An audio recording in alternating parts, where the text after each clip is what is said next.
Go. Awesome. Here we are. What's up, everyone? Thanks for Hey, waiting in the waiting room. We got people here. Cool. Lemonade time. lemonade time. Stan Lex in the chat. Cool, you guys. So, now I hear like a okay, right here like a little echo, but let's see here. So we got a good show here lined up. Taveya's here. If you guys don't know, the last video that we dropped, it was basically showing how after there is a little bit of an echo. I think is the computer on your side on or? Yeah, Oh, you it's know what it is? I'm watching it. I'm watching the live stream on my end too. Okay, cool. Got it figured out. All right, guys, a little bit of hiccup there. But so we got Taveya here. If you don't know, we just released a video where she was a witness on the inside at Reed Brimhall's Boise, Idaho corporate store. So Reed Brimhall is the CFO working in the in the leadership positions of Bricks and Minifigs with Amen, Maddie McNeff, all the scumbaggery crew that they got in there. So Reed, he owned the store in Boise. Taveya was working there. Months after the Mansell collection goes missing, she gets a mysterious overseas shipment with just tons of Lego sets, tons of retired Star Wars Lego sets show up at the store that she was working at. And, you don't have to take her word for it. She's got receipts to prove it. So we can yeah. show that like right here. I'll pull that up for you guys to see. There we go. And there's the clip.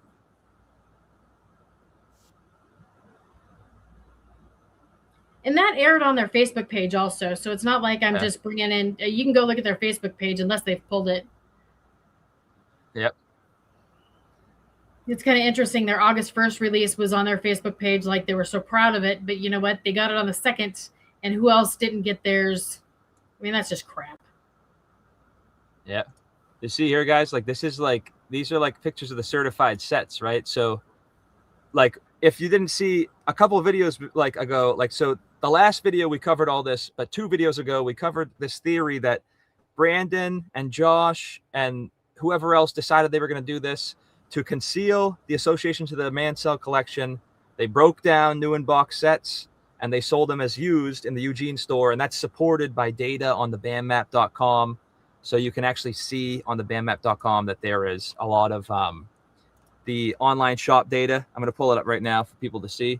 But basically, all of a sudden, after the Mansell collection is stolen, there's a ton of sets that are being sold at the Eugene online shop that are the same matching set numbers. And you can tell based on the data of when they were logged in the server that those sets were listed right after the Mansell collection got stolen. So if I pull up this receipt here for you guys to check out, who owns the Kaiser store, there's a nice article on the BAM map that shows everything. Who actually took over the Kaiser store? Here it is. So whoever's running the bandmap.com, they are doing a great job. Oh, and yeah. they're putting everything together. And so here's kind of an example of what we saw. This is from the night of Crystal's takeover. And then in the online shop, soon after Mansell sets go missing, all of a sudden they're starting to sell these at, near the same prices, by the way. So a lot of people are like, oh, well, that would decrease the value. Well, it does 2 things. It eliminates the association with the Brian Mansell collection. And then they're also pocketing all the money. So what are the, but look at this. The prices, $99 right here. I'm going to go to full screen so you guys can see this.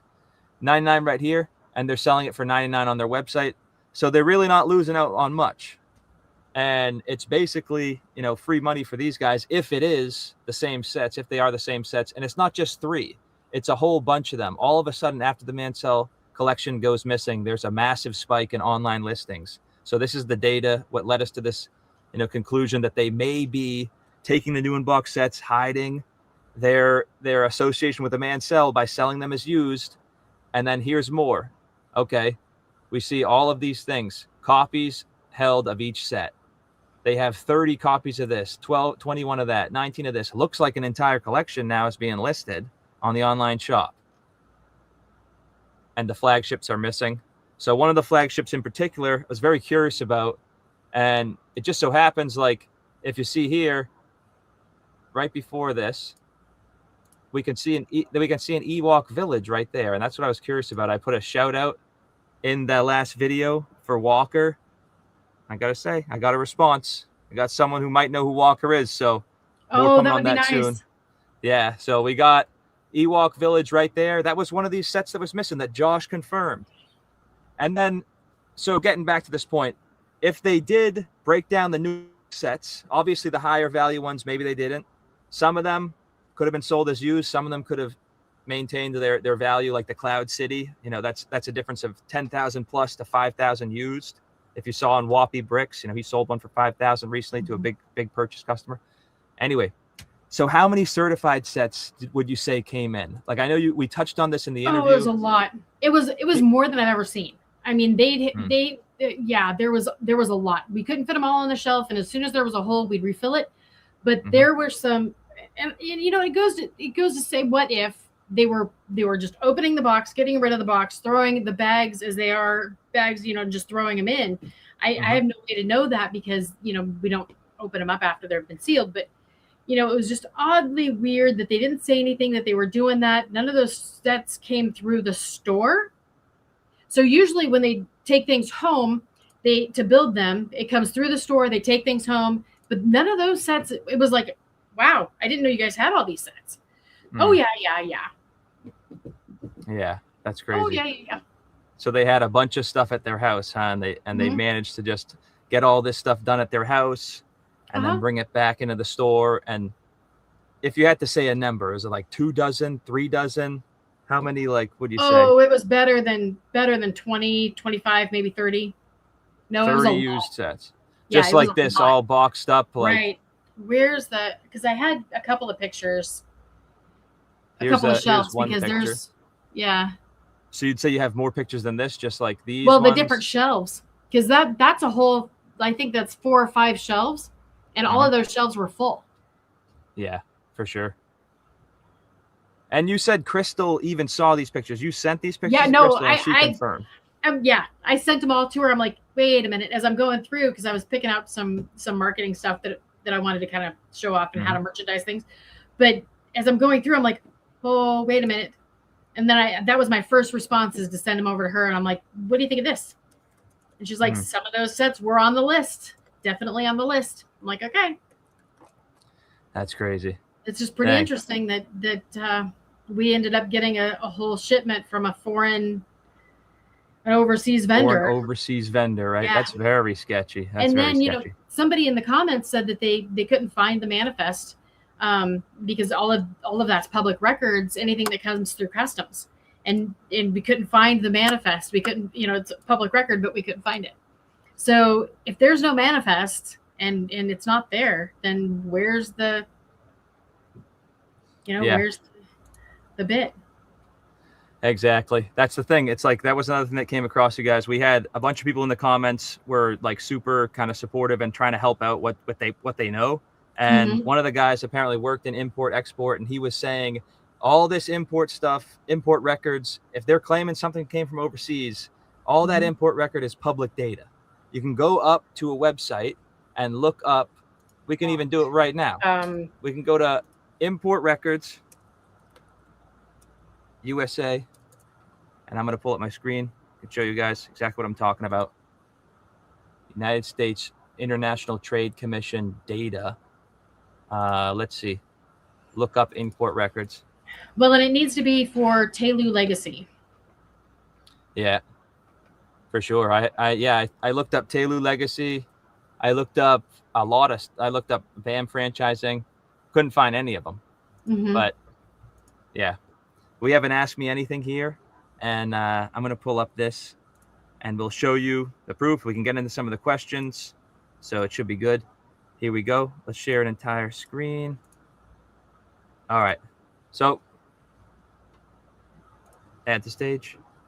Here we go. So we'll go for TEULU, right? That's how Reed Brimhall spells it. Yep. Lego C. That's the name of his LLC. And then when you search that, let's see what import export records he has. Fanta family, cool family. Shipments over the last 5 months. That's not even close. Company data.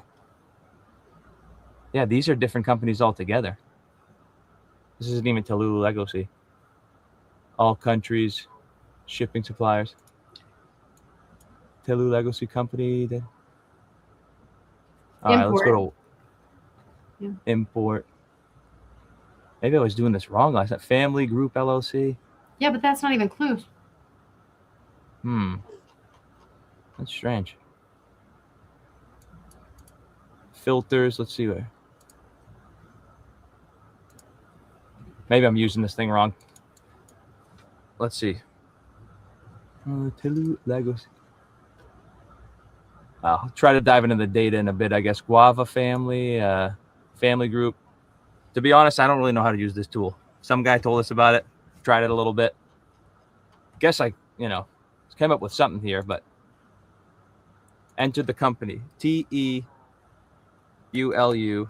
Legacy. Search. Buyer countries, North America. Oh, I think this is what we're trying to find. Okay. Companies in total. 0. Okay. Yeah, that's what I was trying to find. All right, there we go. little scare there. Yeah. So there you go. So we found nothing. And then if I was out here looking for some other company, like let's say Walmart, you can see how it looks for like a company that's importing stuff. All right, here we go. There's Walmart. So you can see the companies are coming up. So if like Taveya Legacy was importing something, when I searched before, you didn't see any Taveya Legacy. I wasn't using the search tool right, I guess. But here you can see Walmart Inc. is importing stuff. And then just to be sure, like if people are wondering about bricks and minifigs, and the reason we're doing this is because, they're claiming they had a shipment overseas vendor of a bunch of Star Wars sets that just so happened to show up at the Boise, Idaho corporate store owned by Reed Brimhall right after.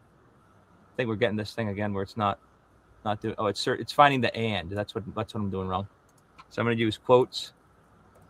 Little search enhancement. Oh, dang, we lost the free searches. Oh. Paywall. All right, there. That's okay. Well, I can look it up on a different site, but the whole purpose, like, they don't have any import records, you guys. I checked it before. And bricks and minifigs, Taveya Legacy, Cloud City, 15K to 17K. Yeah, missing. If you don't know, Legal Eagle did a video on a Cloud City being returned to Brian Mansell because Crystal had some stuff from a show. But if you didn't know, there's a lot of doubles, a lot of duplicates. There was more than one. Yeah, there was more than one Cloud City. So, what's up, Lemonade Man?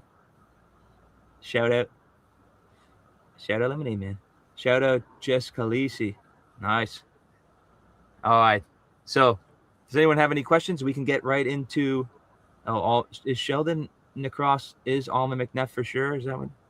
Could be. I don't know. So we can get right into the questions. If no one has any, if you have some, drop them in the chat. They bought it on eBay. Yeah, they could. So the first question, we got to know. What do you think about these guys? Are they suffering from the Dunning-Kruger effect? Oh yeah. To put it blatantly, they're so stupid they don't know they're stupid. When you get isolated in a bubble and you have people telling you what you want to hear, you've got no other option than to believe you're in bullshit. And quite frankly, it's just they're trapped in that circle of themselves. And when you hire people that parrot back what you believe, there's no growth. So I would rather have people tell me the way it is, or, you've got a blind spot and you need to look at this, or, be not afraid to tell me no, than not. But yeah, this is definitely you're not smart enough to know you're stupid. It seems like it. I think, I think they got really cocky with the stealing from people that they have kind of tied in predatory contracts that can't really fight back because they don't have money to pay for lawyers. But then they decided to fight, steal from someone who wasn't tied into a predatory contract, and he was able to fight back, at least in theory. But they thought, oh, he's not going to be able to do that. Just like many other people, the court system's not accessible. Mm-hmm. What didn't count for his people saying, "Hey, this is crap," because they saw it on the internet. So that's awesome. Right. So salute to Brian Mansell. I know today he's really like he's on the victory lap today, which is awesome. I'm so glad. He could probably actually sleep because he's done with it. You know? Yeah. He's definitely just the being done with it. You know? Yeah. I hope they made him whole. No, I do too. I'd be curious to know whether if the money, let's say at the start of it, he could have gotten $200K for his Lego collection, and now they gave him $200K. Like, let's just assume the money's equal. Would he have chosen to go through this? That's my biggest question for him. I want to know. It's like, is this whole journey worth? Because it's like, okay, you had a crazy experience, crazy ride. Everything worked out in the end, but would you have rather just not gone through it if the money was the same on both situations? I'd be interested to know. Oh yeah, no. If it was me, I wouldn't want to go through that. I mean, just the beginning where there was so much uncertainty, and then when Ben got involved, it kind of took off from there. But I mean, the hopelessness that you feel for so many months because you're the little guy, and it's going to cost you more than $200,000 in attorney fees just to collect $200,000. Why bother? Yeah. But the hopelessness is more than anybody can bear. I mean, I wouldn't be able. Yeah, no, thanks. Yeah. And that's why we still got to try to crack down on BAM, because they're screwing over their franchisees, it seems like. And battle's won, but we got to keep fighting the war. So let me ask you this question. It came up in the chat or the comments of the last video. Since Eamon has a reputation allegedly for failing to pay his legal bills, he's getting sued by his own lawyer, his previous lawyer. If you guys didn't know, what's the point in time where he loses the ability to fire off any allegedly spurious legal actions at all? That's coming from Floating Bones Journal. It doesn't matter whether or not you've got an attorney that you owe a pile of money to. If you can find another attorney that'll work with you, then they will. I mean, there's always an attorney out there that'll work with you. So you just swap attorneys. And I mean, he's apparently has some resources. So at some point, I think he'll continue to do what he does and then just kind of slough it off. At some point, but yeah, he can continue to do that as long as there's an attorney that'll take his case. Yeah. Second question from Floating Bones Journal: does LLC stand for Limited Liquidation Company? Probably for these guys. Yeah. For these guys, I don't know if it would be limited. I think it's the full on, everything, not limited to anything. They'll liquidate their own dad's whatever. They sued the crap out of Dan McNeff. Right. So, right. Yeah. So that's kind of an interesting case study in itself. Yeah. Now, this one's a rhetorical question. How awesome is it that YouTubers have expanded the investigation and churn on these alleged repo men? Rhetorical question. I really think that there's no other community like the AFOL community or the LEGO community. They have been incredibly kind and supportive and have really pushed this through. I can't imagine another group of people banding together to get this far for this long. Yeah. I mean, we've been at this. What I've said too, I know it's crazy. What I've said is the AFOL community I found is they're just so much so genuine, genuinely nice people. And I know Ben Gorman said it in some of his videos early on. He's like, when we signed up for the franchise, we thought, people that like Lego are generally nice people. And it's when I started trying to reach out to ex-franchisees to hear their stories, I would, I'd be on the hunt, and then I would find one person with a profile picture that's like a minifigure head, a version of them, and I'd be like, we got them. And it was these people are so just nice and awesome. And when you talk to them, it's I'm telling you guys, it's I've talked to some of these people that have been screwed, and I mean, in my opinion, that they've been screwed. I mean, they didn't say, I don't want to say none of them have revealed things, but you can tell because I don't, I told them their privacy is my top priority, all that. So I'm not revealing any information, but you can hear the pain in their voice and stuff like that. And you can hear that they still carry this with them today. And without even getting into details, I'm asking them what happened. That this is a topic that is very painful for these people, and to not be able to say anything about it, that's horrible. So yeah, you can definitely, I've talked to several myself. You can definitely feel the apprehension and the pain, and the despair. I mean, they don't see there being any hope. Yeah. And even Reckless Ben, he had said, like, in one of his later videos, I believe if I'm not wrong, he mentioned how when he first talked to Mansell, even that Mansell, because it was like when they added Mansell to the lawsuit, Ben had explained where it's like, or someone, or I believe it was Ben, he said, you know, they're adding him like that he was paying us to do this, or he was putting us up to this, and we were just kind of going on our own to do this. And he was like, all right, yeah, here, go ahead. And he was kind of like, the way Ben described it in that clip kind of made it seem like Mansell had given up hope, and he's just like, yeah, do your thing, hopefully it might something might come of it. And now, you know, almost how long, it's been almost a year since he started that, like, it's full circle, and Mansell's getting paid out, and that was their original goal. So congrats to all those Reckless guys for getting this done. That's definitely a win in their pocket, a very big win in their pocket. For sure. I want to find some of these questions directed towards you for this AMA. So Jack Chell said he was responded to your original comment on the video that we did that was on my channel before the video we did, and he said original comment that he screenshotted in this video. Now, were these Star Wars sets vintage Lego sets like from the Mansell collection, the one that you said showed up in the shipment? Yes, and when I sent the pictures to Crystal verified that some of those sets were on the list. So yeah, absolutely, they were vintage. It was amazing, older sets that you just don't see very often. Yeah. So it was really kind of neat to see those. But I mean, at some point, let's talk about the gift card issues. I definitely want to do that. But yeah, for sure. That one came up. So let's see. Oh yeah, go ahead. These sets were incredible. They were really amazing. Okay. And Crystal even confirmed they were the same sets from the Mansell. Okay. All right. Gift cards. Let's talk about the gift cards. Yeah. Tell us the story. Yeah, I wasn't gonna get mad in that interview, but man, I got pretty hot. So what happens is the franchisees, and this happens in any industry, the franchisee sells the gift card at store A. That money goes to corporate. And then when there is a redemption of those gift cards, corporate's supposed to pay the franchisee. So here these franchisees are selling these gift cards, and they're getting redeemed at stores, and Crystal was $4,000 deep in it, and they had not paid her.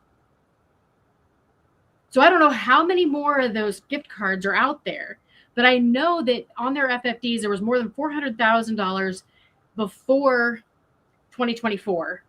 And then it got up to $1 million. So where's that damn money?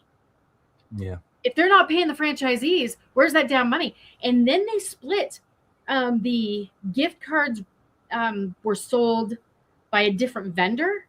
So they were supported by a different vendor before the 2024 FFDs hit. And then all of those transactions, if they had money on those cards, the customer would come in and ask for redemption on them, and they couldn't get it redeemed. Yeah, so there's $400,000 out there of people with gift cards that went into a Bricks and Minifigs, and they said, yeah, too bad. Yeah. Oh, we're going to give you the corporate runaround. Just like what happened to $5. Yeah. Yeah, just like what happened to Brian Mansell, basically, but on a smaller level with a long tail.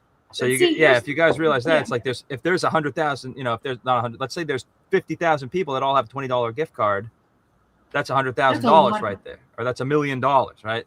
So there's some serious rules, especially in each state, that are that govern the gift card situation. But the FTC, I really want them to look at this, because there's a lot of things that were left off of the FDDs, first of all. Secondly, this gift card's not getting paid is a huge deal, and that's a breach of contract. And when you look at all of the breach of contracts that could potentially be out there, there's lawsuits that were in action, and the 2025 or the 2024 did not cover those lawsuits. So the FDDs that were signed, or the agreements that were signed, were a complete misrepresentation of what lawsuits were out there. Yeah. They didn't have other things listed, and then the gift card thing, it's like, this is a problem. So I'm wondering if somebody can't go out there to the FTC and file an issue, and it's on my long list, but it's not on my short list. You know what? When you're saying that, what I think I want to do is, I have a lot of like interviews in the works, but I think one of the projects that's worthwhile, and I've been like working towards getting this done because there's someone out there that's really like pushing on all this spam stuff. And one of the first things I heard from her was like, these people are also ripping off the taxpayer. If you guys didn't know, like a lot of these people, the franchisees that go under, they put their homes and things up against like small business loans. So when that store goes under and they go bankrupt, the small business loan goes into default. Bricks and Minifigs takes everything from the person, but if they don't report that to the creditor, the taxpayer foots the bill. And it's speculative whether they actually do report that, because there are certain line items in some of their FDDs that say things like Arizona write-off, things like that. So if they're collecting 150K against this thing, but they're not reporting that to a creditor. So I'd like to go through all these sort of things. I'd like to go and talk to someone that maybe does FTC investigations, these types of things, and ask them, hey, what are you looking for? So I can serve it up to them on a silver platter.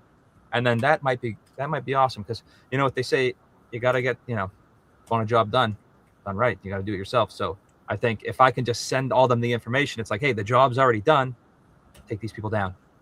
All you have to do is basically, file it and send it. So that's kind of on my list.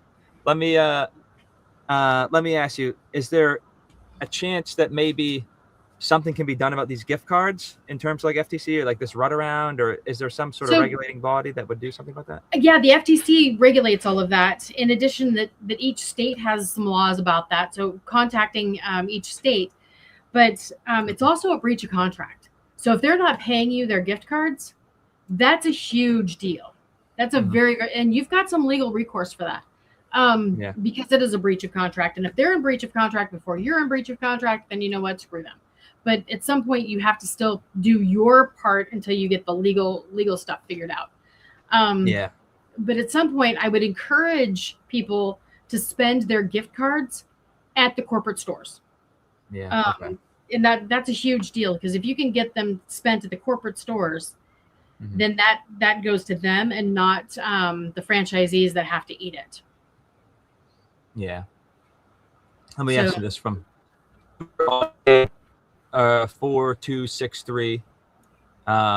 If there's nothing left on like the gift card front, did you want to say anything more on the gift cards, or? No, I'm good. Unless somebody else has got a question about it. Anyone else questions in the chat? Just quick. All right. So try to redeem your gift cards at the store if you guys can. Super Odyssey commented, the Lego smuggling fiasco is going to turn into a scandal bigger than the international drug trade. Maybe. I don't know. I mean, I don't know. We could call it a cartel at this point, I've heard mafia, I've heard cartel. Eamon seems to think he's a mob boss. It's like he's got his capos, Brando and Josh, Brando and Shoeless Jay. So we got to watch out for these guys. I know. That came out wrong. A+, go spend it at Reed store. That's exactly what I want to do. Is spend it at Reed store, because Reed store is not technically a corporate store, because it's not run by corporate. It's run by Reed, but Reed is attached to corporate. So that's his personal pocket. And if he's not reimbursed, then that's on him. But that's where I would spend it. Definitely. Sure. So we have one from Tanny Ray 84. I believe that if enough customers and former franchise owners unite, they can bring a class action lawsuit because the patterns of deception is clear for everyone to see.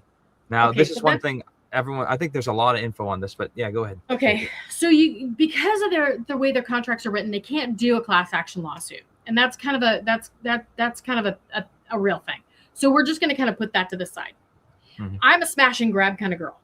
If enough of us go out and leave at the same time, then they can't sue us all, kind of thing, right? Well, we don't want to do that either. I mean, that's that. I'm not an attorney, and I'm not, that's probably not good business decisions. But I'm like, let's all go out at once, right? It's worth speculating, on options. Right. But it's like, how many people would actually go out at that point? So it's like you get people that'll say they'll do it, but they won't. and because It's they're like the afraid. prisoner's dilemma type of thing. Right. So it's really hard, but get with an attorney, and there's a lot in your contracts that are actually there's a lot of breach of contract. And I can't tell you which ones. I can't tell you, but there's a lot of things going on in the background. But get an attorney, have them go page by page and see what's, especially with the financials and what they're supposed to do. When you talk about the fact that you have a POS system that isn't being updated or isn't being supported because it's their contract was over at the beginning of the year, 12/31 of last year, it was over. So they haven't had a POS system with support, and they're supposed to provide that. So you can't just call up Heartland and say, hey, I got a problem. Yeah, that's true. You got to stay up to date with all that stuff. And for sure.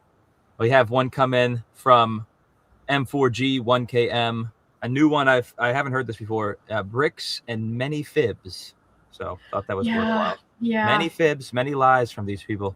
I was going to try to do a video on like just the timeline of like, well, if you look at all the things, like here's the original police report, how much Legos do they say are there? And then here's this statement from this guy, Eamon. There was no Legos and this and then that. And the story's always changing. So a lot of fibs. Evan Scott Russell. I think there was somebody that came out with a liar count. Yeah, 144 lies. Oh, yeah. Crazy. LLPOF, liar, pants on fire. Seriously.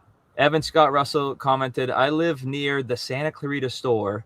When this all blew up, I was confused because I heard about all this already last year. Somebody lost a huge collection, franchisees left the country or something, except then it wasn't the same story. There's absolutely people who lost thousands in stolen inventory in Santa Clarita. I've been having massive deja vu over all of this. Now I'm so glad to see Santa Clarita coming up. So if you guys don't know, I can pull up that clip of what happened at Santa Clarita. And I think it's probably worth showing because we basically found that actually there's a U-Haul leaving Santa Clarita, and it happens to be showing up in Monroe, Washington, a massive U-Haul, $3,000 bill going from Santa Clarita, a franchisee store that shut down, up to Monroe, Washington. And, someone commented that they saw or they know about tons of people that lost tons of money. So let me play that clip here. I think it's 2 U-Hauls. I think I got the audio fixed. Thank you, Lemonade Man, before. What's the power really of BAMF at the moment? Let's hold that one. We want to hold what is the power really of BAMF at the moment? All right, let's see here. I'm going to add this to stage.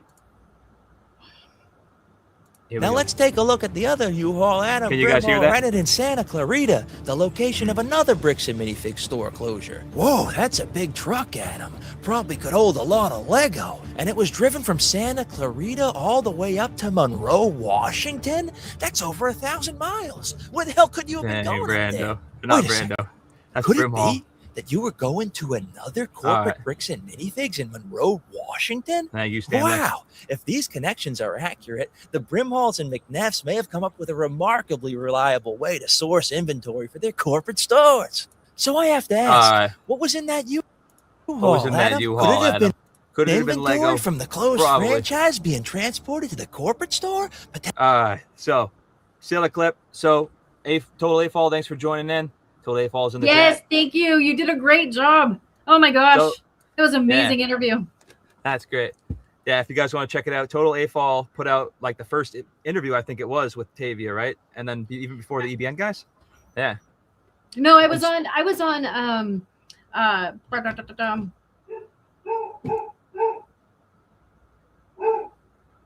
Well, then it was an awesome interview. So check it out if you guys. I can't believe that many people wanted to watch me for that many hours. Hang on just a second. Let me shut the door. No worries.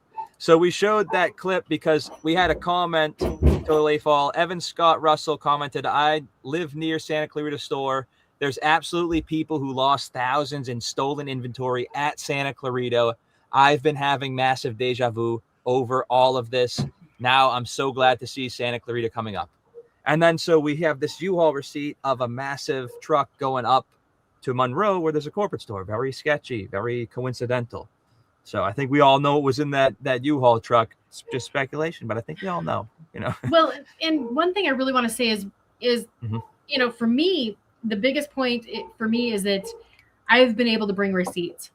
So my paycheck was out there, and EchoBase was my first interview. So yeah, no, they're fantastic. EBN, so they threw out my my paycheck, and they threw out a bunch of. It was just amazing how I was able to bring receipts, and everybody's allowed me to kind of show these are the facts that I have, and I'm really very grateful for that, because it changes the credibility game quite a bit. It does, yeah. I think like it's gold. That these things, like these guys, they just sort of create their own downfall. You know, that's what I always think. It's a 26. I can't even fathom how big 26 feet is. It's great. That's one of the bigger ones. Yeah, it's not like the small one that you move your apartment in. It's like a big one that you're like moving your house in, type of thing. It's like, okay, we're moving a lot of stuff now. Yeah. I know I'm this tall, and that's 5 feet. So it's like I measure everything by my wingspan.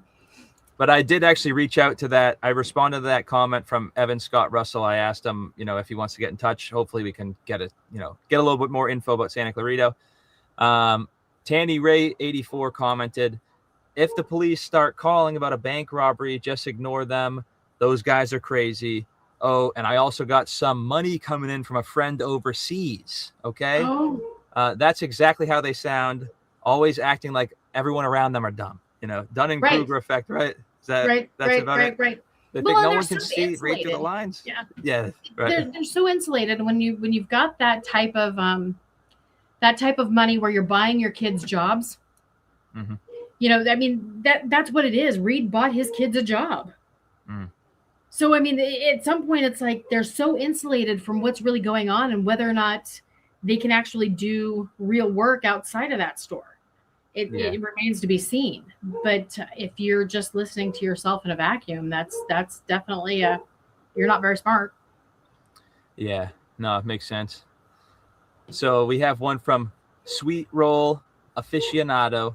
It's crazy how deep this goes. How many companies are doing dirty business like this because they know how to abuse the system? BAM just got greedy and it bit them in the back. So, right.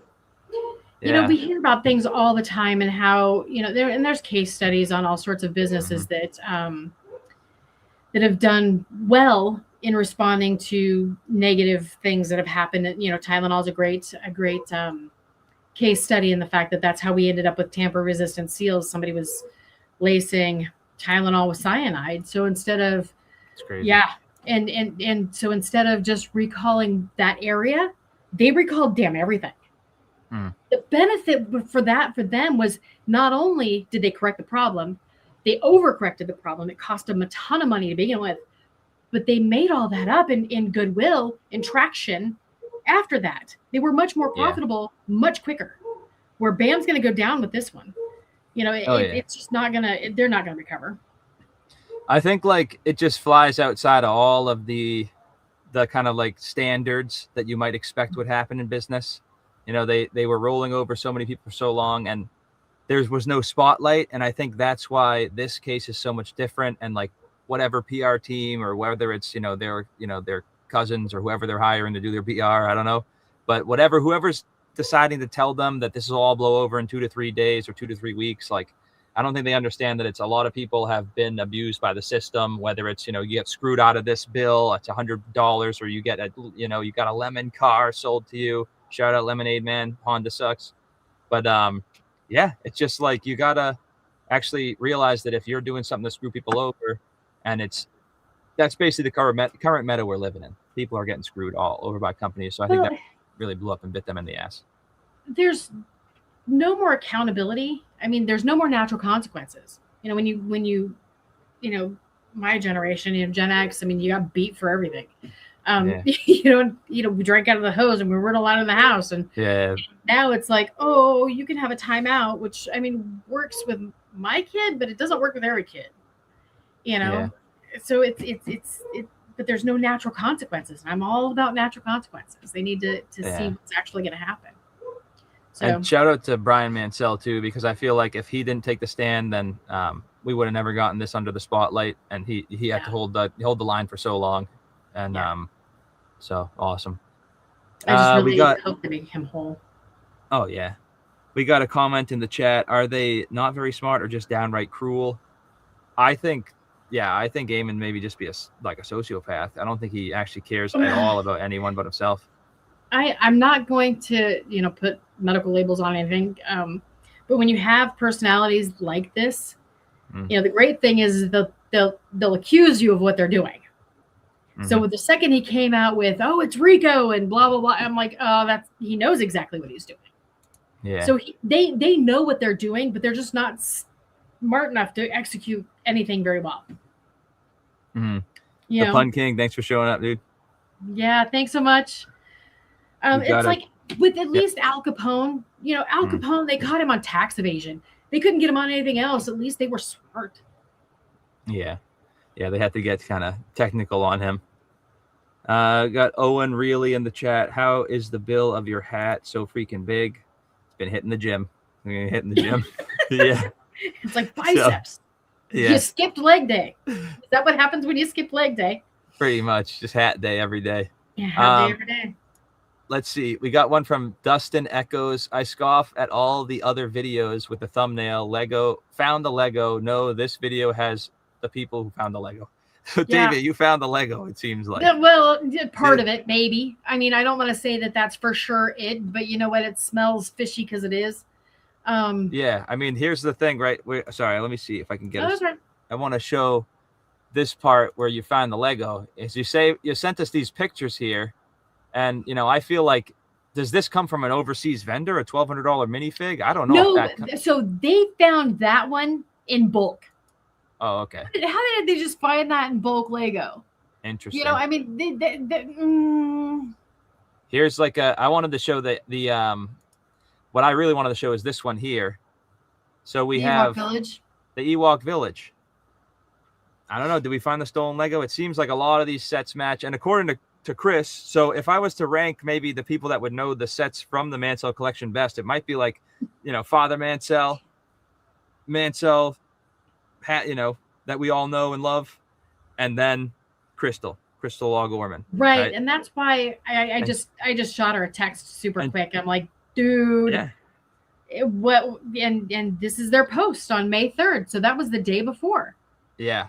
This is the day before. So this is all the stuff coming in from a mystery overseas vendor. Right. And it was just Star Wars stuff. It wasn't anything else. It was just Star Wars. Yep. And Taveya sent these pictures to Crystal, and she said, hey, do these look like sets from the Mansell collection? The one person that would know the Mansell collection better than anyone outside of the Mansell family.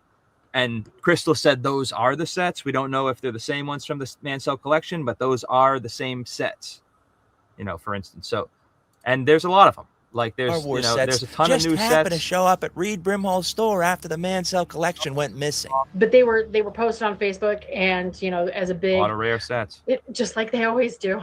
Look what we got. Interesting. How many certified sets did they get? It was a lot. A lot of certified sets too. So if tracks with the theory that they may have been breaking them out of new in box and selling them used, which is speculated in Eugene because of the data in Eugene online shop. But there's a lot less labor if you put them in a box like that, because the margins the markdown is less. You don't have to mark them down as much as if they're built.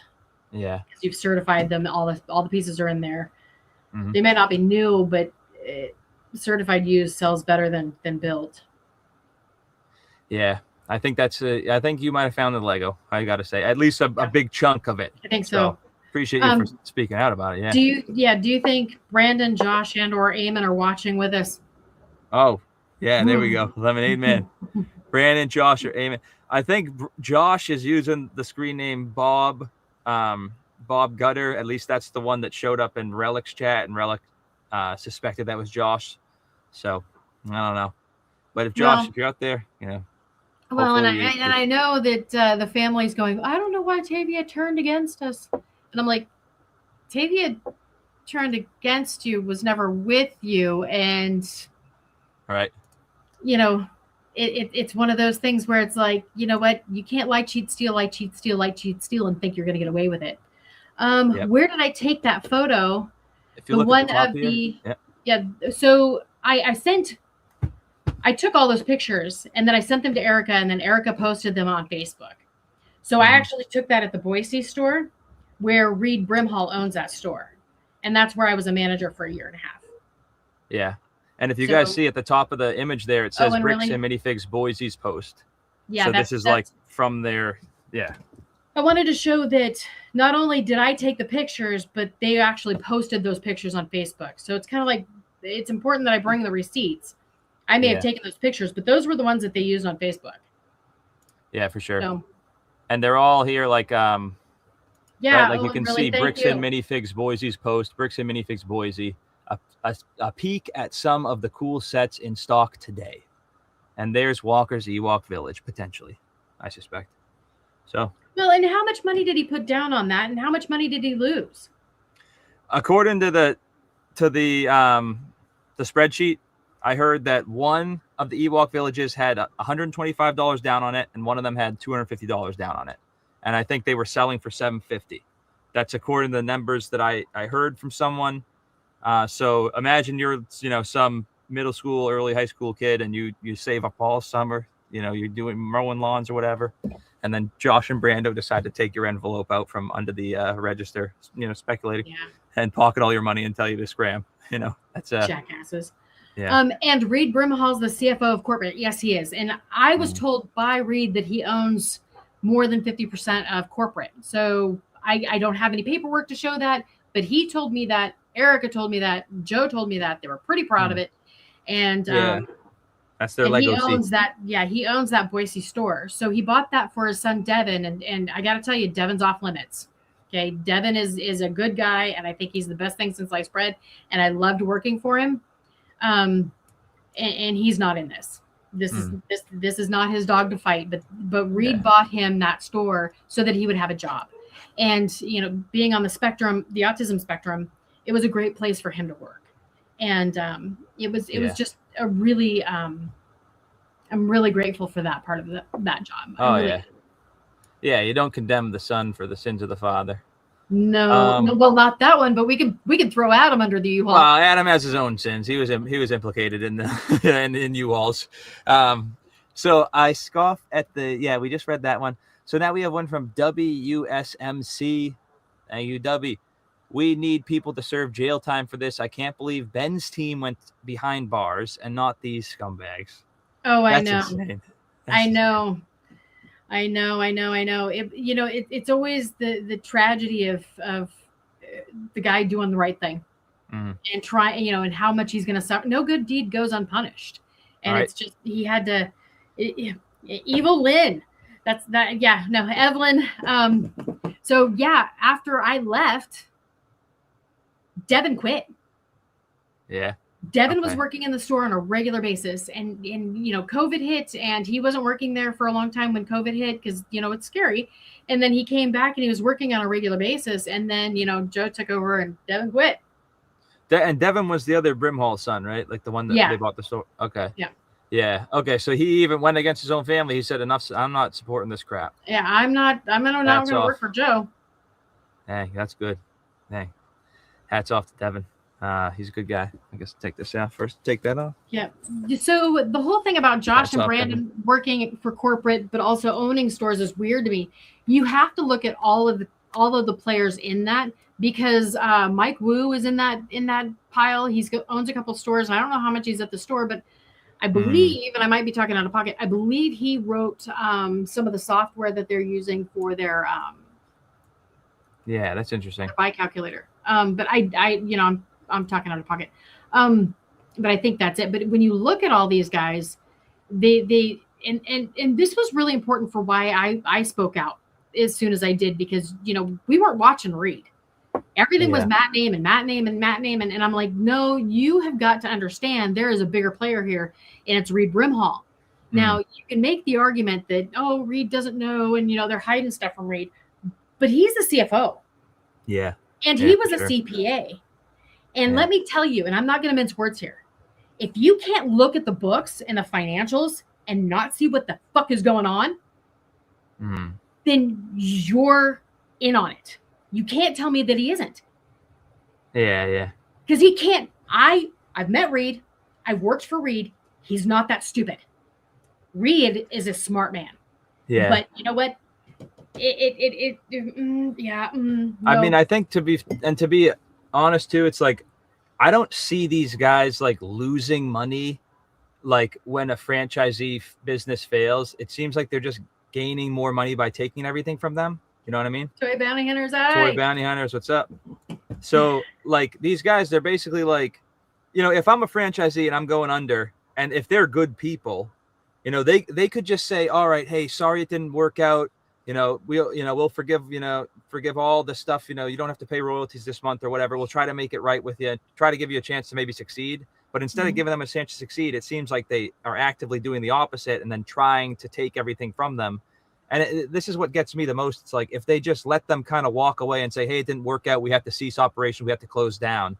Like they can just let them walk away. And it's like there's really, from a business standpoint, it's like the franchisee really isn't losing anything. Maybe there's a lease that they have to break or something. Well, okay. No. Wait. So there is a company that writes these loans. So if you don't have all the money to open up one of these franchises, there's a company that writes these loans. And it'd be interesting to find out who owns that company. And that's a deep dive I definitely want to take because, because you can't tell me they're not getting a kickback or they're not involved in that because they're the ones that have everything to gain. And, you know, in business, rightfully so, you make money through the front door and you make money through the back door. You've got 19 sources of income and you have to be doing that. But when your 19 sources of income come from light sheet steel, that needs to be called on the carpet. It really needs to be called on the carpet. Yeah, for sure. John Electric 933 commented, thanks. This is the first time I have seen anyone pull all these threads together. I guess this was franchise churn even before I knew it had a name. I had seen it done to an employer of mine. My question is, why haven't lawyers caught this ability in the contract before these people buy them? Are they not using lawyers? Not that I am enamored with lawyers, but that is their job. So, you can go ahead. Okay, my opinion is if you've got used car salesmen selling franchises, and hey, we're the good guys and we'll take care of you, and we've been around and we've got 300 stores, and how could 300 stores be wrong? And you know they're selling things that is all talk, and they're selling lemons. You know, you can't make lemonade out of this. And it's like up front, they're like, oh, we're on your side. You heard Ben Gorman say that. If you watched a lot of his videos early on, he was explaining this as like, hey, look, we heard we had these guys and they seem really nice. Like, hey, it's going to be great. You know, we're this franchise. We're here to support you. And then when you get in, it changes. All of a sudden, you don't have support from them. And all of a sudden, they're coming and taking your store from you. And then hindsight's 2020. It'd be great if you had lawyers up front. But also the other thing is a lot of people are putting their houses up against, to open these businesses and stuff. So if you're doing that, you don't really have $2,000 to ask a lawyer to look over, a contract or whatnot. No, but this is definitely where you need to have an attorney. If you're spending more than so much money, and I'm, everybody's dollar value is different, but whenever you're spending so much money, you need to have an attorney look over it, and it's going to cost you a lot of money because they're a bajillion pages long. I think their FFD is like 400 pages long plus. Yeah, and they're super sketchy with their FFDs too. Right. Yeah, there's definitely, I think heads you lose, tails you lose too. And I mean, it's just, that brings us, I want to ask you the next question before we go into these FFDs more, because Johnny K999 was asking, what the heck is an FFD? So the FFD is the federal financial disclosure document. Yeah, the financial disclosure document.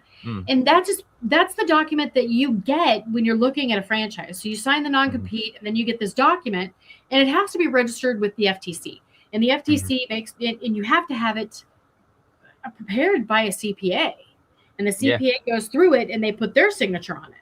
But I was in a Reddit thread and they were talking about, this is a CPA that's in a mall. And when you look at the financials and coming from the background that I do, there are some questionable things. But then on their first page, it says that the CPA doesn't believe that they can support the franchisees for very much longer. So if this is on the front page of the CPA's evaluation, how many pages are we skipping when we read these things? Yeah.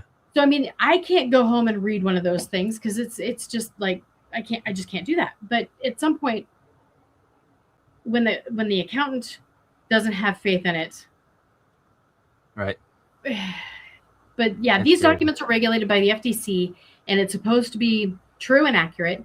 And the fact that it might not be true and accurate may be a way that the franchisees get out of their contracts.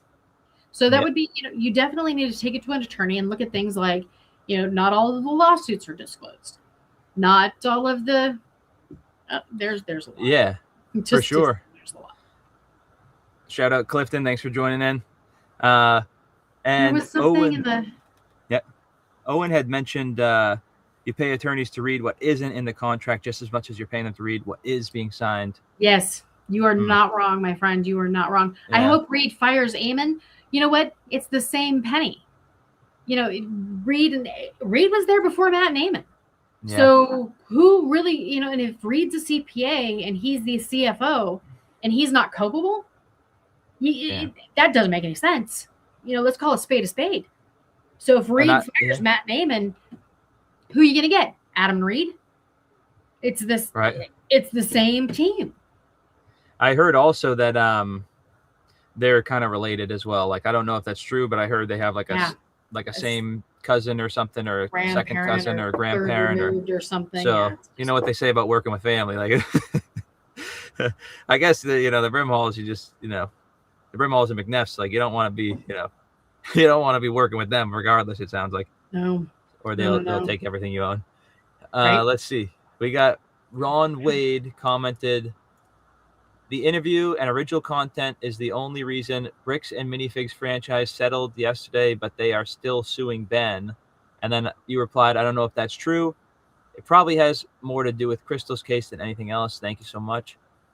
It's an interesting speculation. Well, and here's the deal is that I would hate to believe that anything would happen because of me. I mean, really, I don't think anybody's moving sand for me. I think it has more to do with Crystal's lawsuit coming out and changing the way it did. And when she starts listing people personally, and then there's other things in there that are really very interesting. So as we watch this go through, what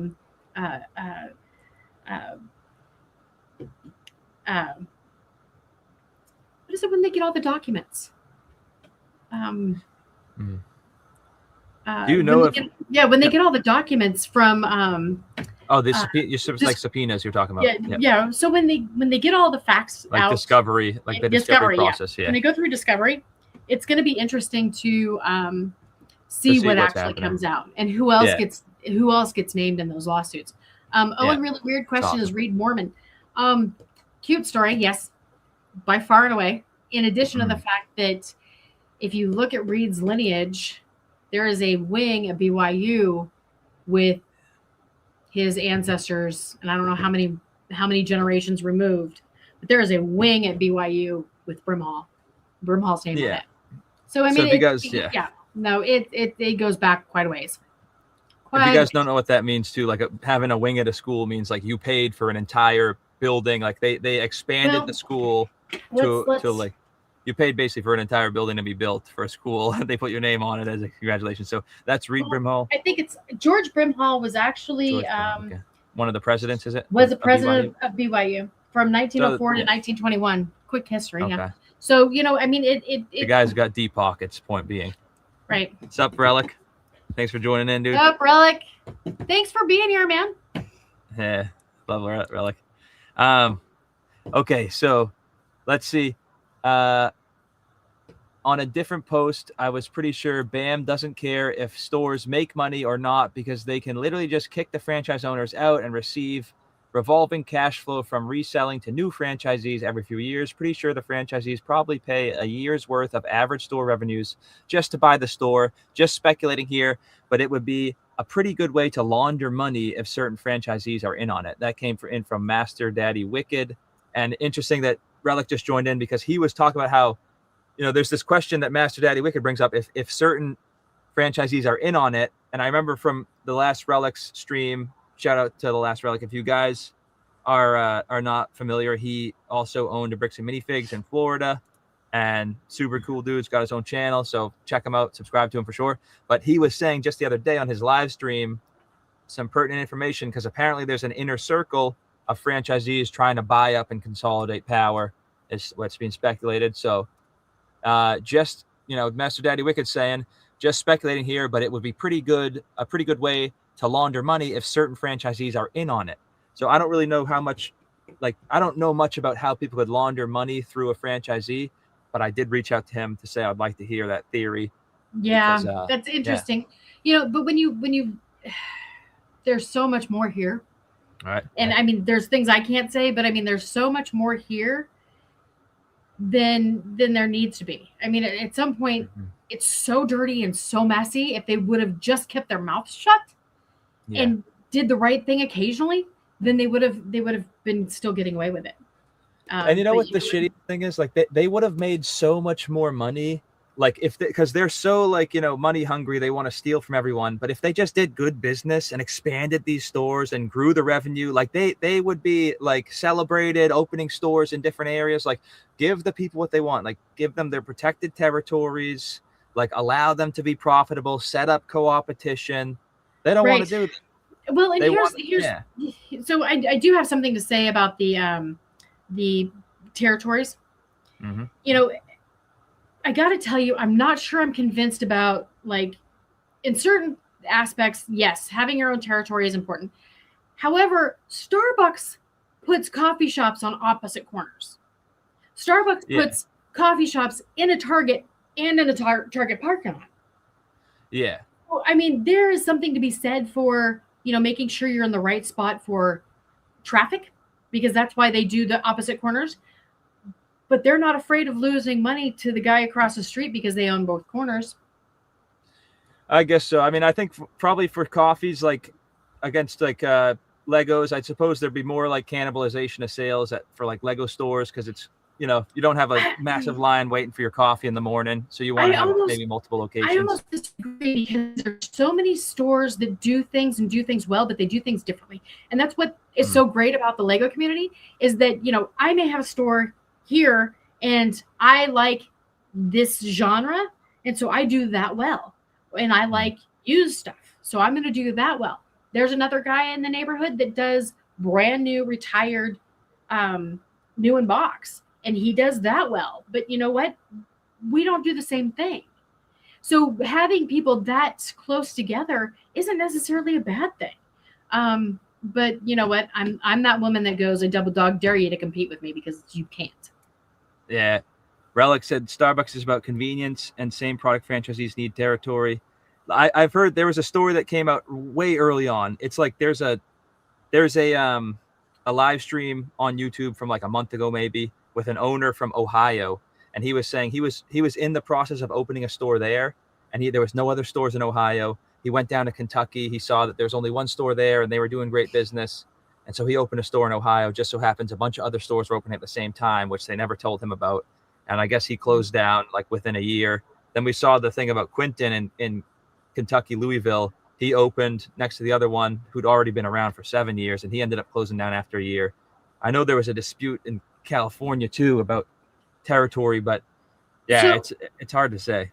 Relic, can you expand on, did BAM give you a specific so many mile radius, or did they give you a neighborhood or a zip code, or what was it that they gave you as a territory? If I recall, I think when Relic was in control of his store, and correct me if I'm wrong, Relic, there was no other franchisees in Florida, and they wanted to expand in this area. They wanted to have a location in this area. They had the Wesley Chapel, which was owned by another person he was forced out, and then corporate came in. And when you found the store, you were like, this place sucks, and I can make it way much better. Mm-hmm. And then when you did make it better, they were like, all right, time for us to get a payday, pretty much. But Clifton put in a super chat. And if I'm wrong, Relic, definitely let me know if any of that sounded wrong. But I suspect organized store theft connected to selected BAM stores, particularly operated by JJ and BB, preying on competition and cheap stock. Yeah. Yeah. You know what else is crazy? Like, I know Relic talked about like how he wanted to build his store up to be $1 million store, and he was on the path to do that before like all these things happened, and there was a hurricane in Florida, and he brought the franchisees, or he brought Matt and Eamon in to try to like, you know, cooperate and have some plan moving forward with marketing. And basically what happened is they screwed him.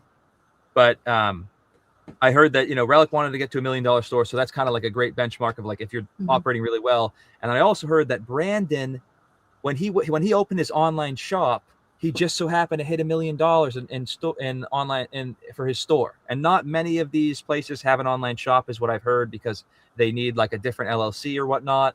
But apparently, Brandon was one of these great owners. And the speculation, what I'm getting at, is that the theory is Brandon's shop hit $1 million because, like what happened to Relic, a lot of his high value sets were being sent up there. Many other franchises going under. Their sets probably ended up in his online shop too, just like we speculated what happened in Salem, how a lot of the Mansell collection all of a sudden appears on the online shop in Eugene, you know, speculating, but they're the same sets. The data shows that it seems like the same sets all appear. So yeah, it looks like they're preying on competition to get cheap stock, just like Clifton said. Thank you for the super chat, man. Really appreciate that. Yeah. So Relic, it's extremely bad to have another store next to you. I'm going to take your word for it, and I'm going to run with that. Thank you very, very much. And you had him out of your territory. I'm really concerned or wondering if they ever paid you for the sets that you had to send to the Eugene store. If you ever got reimbursed for that.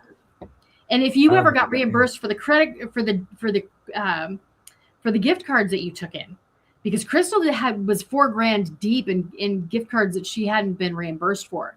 What was your experience? Because it's going to be interesting to have more than one franchisee say that that they didn't get reimbursed for gift cards. From what I remember, it was like, I don't know if Relic, definitely, you know, if I'm wrong about this, but I know that you had a lot of store credit out there. I don't know if that's like classified differently as a gift card, but I know that when they shut your store down, a lot of your best customers came to help out, to clean up the place eventually. And one of them asked you, like, what should I do about this? And they were giving him the Mansell runaround, just like Mansell got. It's like, oh, you go to court, you know, you told them to go to corporate, and corporate was like, hey, you know, basically screw you, or not, you know, blah, blah, blah. And he said he never gets an answer from them. So I don't know if that was like the gift card situation. But yeah. And then also with the stuff Taveya was asking about with the, like when they sent sets up to Eugene, at that point in time, they'd already stolen his store. They gave him the letter. So it was like Brandon and Josh claimed they owned it for a bit. It was kind of assumed they owned it, but then like 2 or 3 months, it was like 6 months later when they shut it down, all of a sudden, oh no, we don't own it. And you guys got to sign other W-2s because this has been a corporate store the whole time. And we never owned this place. But meanwhile, in the last 6 months, we were taking all the money out of the safe and we were sending all your great sets up to our store. But we have no control over this location, even though we're pillaging it. When they shut it down, no customers ever got their credit. And yes, you're correct on both counts. Okay, so we have to be really careful when we say something like Eugene Express. Because I saw that Eugene Express, and then I was like, oh, that's good stuff. Let me look at it. And I'm looking at the Oregon registration. Actually, that's owned by somebody else. So Eugene Express is funny. But yeah, let's be real careful, because that's actually owned by somebody else, and it looks pretty legit. Mm-hmm. So yeah, that's. We can bring Relic in if you guys want. What do you think, Taveya? Oh, absolutely. Relic, you down to come in, or I can send you the link? If correct, it would be a lucrative strategy. Competitors out of stock, so people come to you, buying for say 40% retail instead of 80% from a distributor. Yeah, exactly. Yeah. It's like, yeah, it's basically like Relic's driving right now. Texan drive. Good to get. I hope you like a red light. Oh, good. Anyway, Clifton. Yeah, they it seems like these guys, you know, I've heard a lot of things about how Eamon wasn't really successful running his own store, and people kind of knew about that, and seems like, you know, he'd have a great opportunity to run his store successfully if he was getting product for nothing, right? So, and that goes down to my whole point to begin with. Mm-hmm. They don't have any experience running a store. They don't know what it takes to make a business scale. Mm-hmm. So, except for throw money at it. But if you don't have the systems, you have to create a business of systems. And if you don't do that, you cannot scale. And they have enough money to throw at it to make it scale. But you know what? A metal colander is only going to float for so long. Right. Yeah. Well, let's see. All right. Big Shot 9557 said he thinks he can run every store and that he can do and control everything and thinks he's smarter than everyone. And he tries to bully people, acting like he's got bigger lawyers and will screw the American people and steal from us. And when he challenged Ben and the people, that was wrong. That was the wrong thing to do. And you replied, Dunning-Kruger effect for sure. Well, yeah, because when you've got so much money backing you, you have never had natural consequences. So if you don't learn from those things, and if you don't have any natural consequences, and this is what you get. Because, yeah. Exactly. Eamon failed at running his own store with his winning personality and social skills. Standing at the front door with his arms crossed.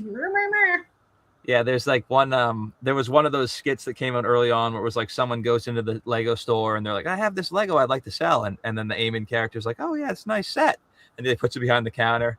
And the guy's like, well, how much are you going to give me for it? He's like, give you for what? Yeah. He's like, the set. I didn't take any set from you. That's basically how Eamon would run her store, I assume. Yeah. 5 closed stores ahead of anyone. Dang. I don't know. Yeah. I think I need a little bit more context on that one. Yeah, I'm a little out of context too, but I don't doubt that 5 stores closed because of Eamon. Probably more. We got a comment from Yab767. You would think that corporate opening a new store close to an existing franchise is a breach of agreement. I think it would be, but especially if you had a map. If they gave you a map and said this is your territory, and then corporate comes in and I don't know if that happened or not, but yeah, that would be really pretty shady. Yeah, right. Yeah, I think like what I've heard too, like Relic said in one of his earlier streams, and I guess he's going to hop on here in a bit, which is nice. Super sick. I'm going to send him the link as well, you guys. But so what I've heard is that they're restructuring their territories soon, and I've heard they restructure them a lot because the guy from Ohio. No, because this is my contract, and you promised me this, and this is what I was promised. Then no. Yeah. No. That is a breach of contract. But the thing is, like with Eamon and these guys, it's like they can sue you, but you can't sue them. It's binding arbitration. So the contracts are sort of rules for thee, not for me. Mm-hmm. So they get to do what they want.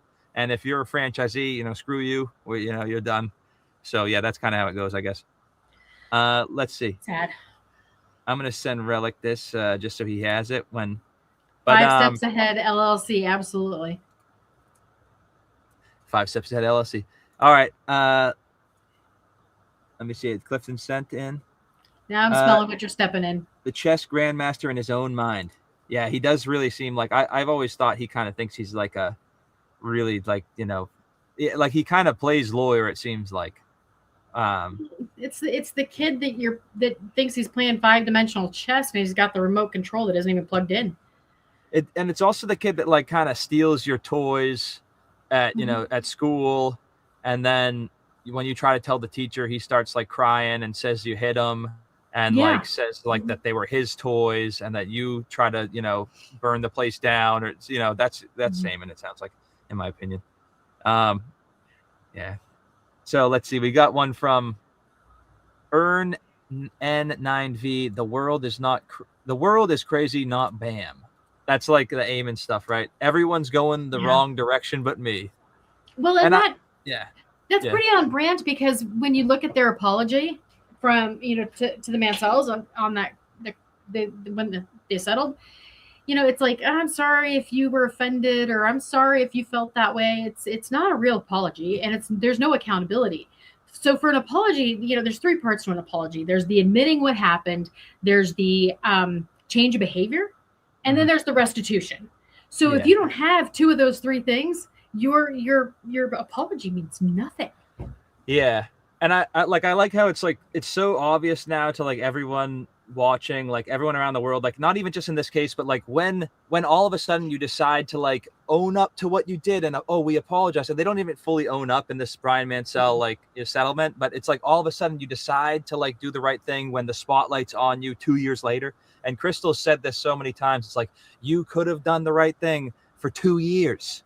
And I'm sure Brian has thought the same thing. And when it came up in Reckless Ben's video, it was like, you know, these guys have dragged me along. I'm not going to, because Josh was like, oh, you need to apologize. You need to take down the Facebook post. And Brian's like, I'm not going to do any of that. These guys have made my life hell. And now all of a sudden they want to play nice in the media. Like, oh yeah, we've always been here for Mansell. Like, no, they haven't.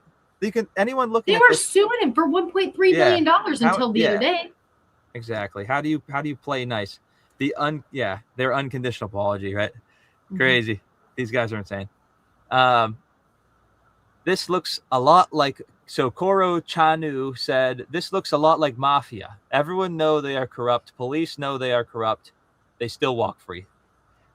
I think, I mean, it does look a lot like a mafia. Like, I think the way Eamon walks, in the videos at least, the way I've seen it, he makes kind of like, it seems like he thinks he's untouchable. And I think it's because he screwed over so many people for so long. He has this kind of like air of smugness about him, of like, I'm better than you. I can screw, I have lawyers and I'm a rich guy. That's what I get from watching him, at least. I don't know. I've never met him, but I hope I never have to meet him. No. Yeah. No. Yeah. Nay. Yeah. So ramblings of lady. Rambling so fading soul. Oh, sorry. Ramblings of a dying soul. That's what. Sorry. Ramblings of a dying. Lady. I suck. Trying to go back and forth. BJC and Brian on right now, or I think more people who follow this story would be here. Yeah, we kind of like we planned this before the Mansell stuff dropped, so it was kind of like we already had it on the books, and it was like, do we push it back or not? But it is what it is. That's okay. It is what it is. And BJC is amazing, and Brian's amazing, and I can't believe that somebody would want to listen to me, but whatever. If there is a raid, like we can, we'll get back into the questions to Taveya about what happened to the Boise store and how this mystery overseas, shipment showed up, because I think this is a big point that a lot of people should be paying attention to. And I do have a lead on the Ewok village that was seen in the Boise store that Josh Johnson said was in Crystal store. So that wasn't one of the ones that disappeared, right? According to Josh, nothing was here anymore. But I thought you told the police that there was a vast majority, Josh, in the back. Now all of a sudden, when Coffee asked you about the vast majority, because you told him 2 to 3, you say you were pissed off. What you were saying wasn't reliable. A year later, what you were saying wasn't reliable. It seems like what you'd said at the time of the incident, that might have been more reliable than a year later. Well, and if you ever say that I'm not reliable here, but I am here, when are you actually reliable? Yeah, right. It's crazy. I've never had. Dude, I screwed up. That kind of thing. But at some point, it's. If you ever say thank you for holding it in there. Right, yeah. What were you saying? So he could have said he screwed up or whatnot, but if you're ever trying to walk back your statements, it looks bad. Why would you ever say that I wasn't reliable then? Yeah. It's like, dude, I said that and I made a mistake because I was wrong, and I was emotional, that's awfully convenient. And that's situational ethics. And when you follow situational ethics, and it's only good for me now, I'm going to say what's situational now, and then later on I can change that story, because you know what? If I yell it loud enough or enough, history will change itself. Yeah. That's very common. Yeah, these guys, that's crazy. So here we have another one. A Whipple comments, so that uncouth buffoon Jay Johnson admits to lying. Shocking not. I don't know, he must have lied a lot, to get this reputation. So everyone knows he's a liar. Swap Kill Project 863 commented, I'm shocked. This basically means they burn most of the value of sealed sets just to hide the fact it's stolen. I'm shocked, and they didn't hide it well, because I'm surprised they didn't sprinkle the sets onto other stores just to make it harder to be found. So What do you think about that, Tavia? Financially, they're only going to sprinkle it to the corporate stores in very little, bits, and then the bulk of it's going to be sloughed off some other time when they really are cash strapped and they need to have a big wad of money come in. So there's some things out there that are not it doesn't it doesn't sort of benefit them to send it to any other stores. Why would they say to their franchisees who they're supposed to be helping, like, hey, we just got this great new overseas vendor and they got a ton of Star Wars sets. Let's bring a lot more product in so we can fill our 200 plus stores at the time. Like, now you see, because we never talk about this in the video, how like if I fill every one of my franchisees with Star Wars sets from this great overseas vendor and they all make 100K or whatever, they make 20K that day, that sale, the May 4th sale, I get 6% of that. So it's 6% of 20K. Well, 6% of 10,000 is 600. So 6% of 20K is 1,200. Now you're talking about 1,200 times 200 stores. Now all of a sudden you're making almost 200 grand for doing this, 240 grand, and you're not sending that out to the other people so that they can make money too, so that your customers can be great. And then you'll get that 1% marketing coming in as well, which you can pump up, like, hey, we got this great overseas vendor. They're going to send us all these things. But no, the overseas vendor didn't work out. We can't work with them again. And here's the caveat: Reed doesn't pay franchise fees. Reed doesn't pay, exactly. So not only franchise fees, he doesn't pay for his bags. He doesn't pay for his fig balls. He doesn't pay for anything that's branded that comes from corporate. He doesn't pay for any of that.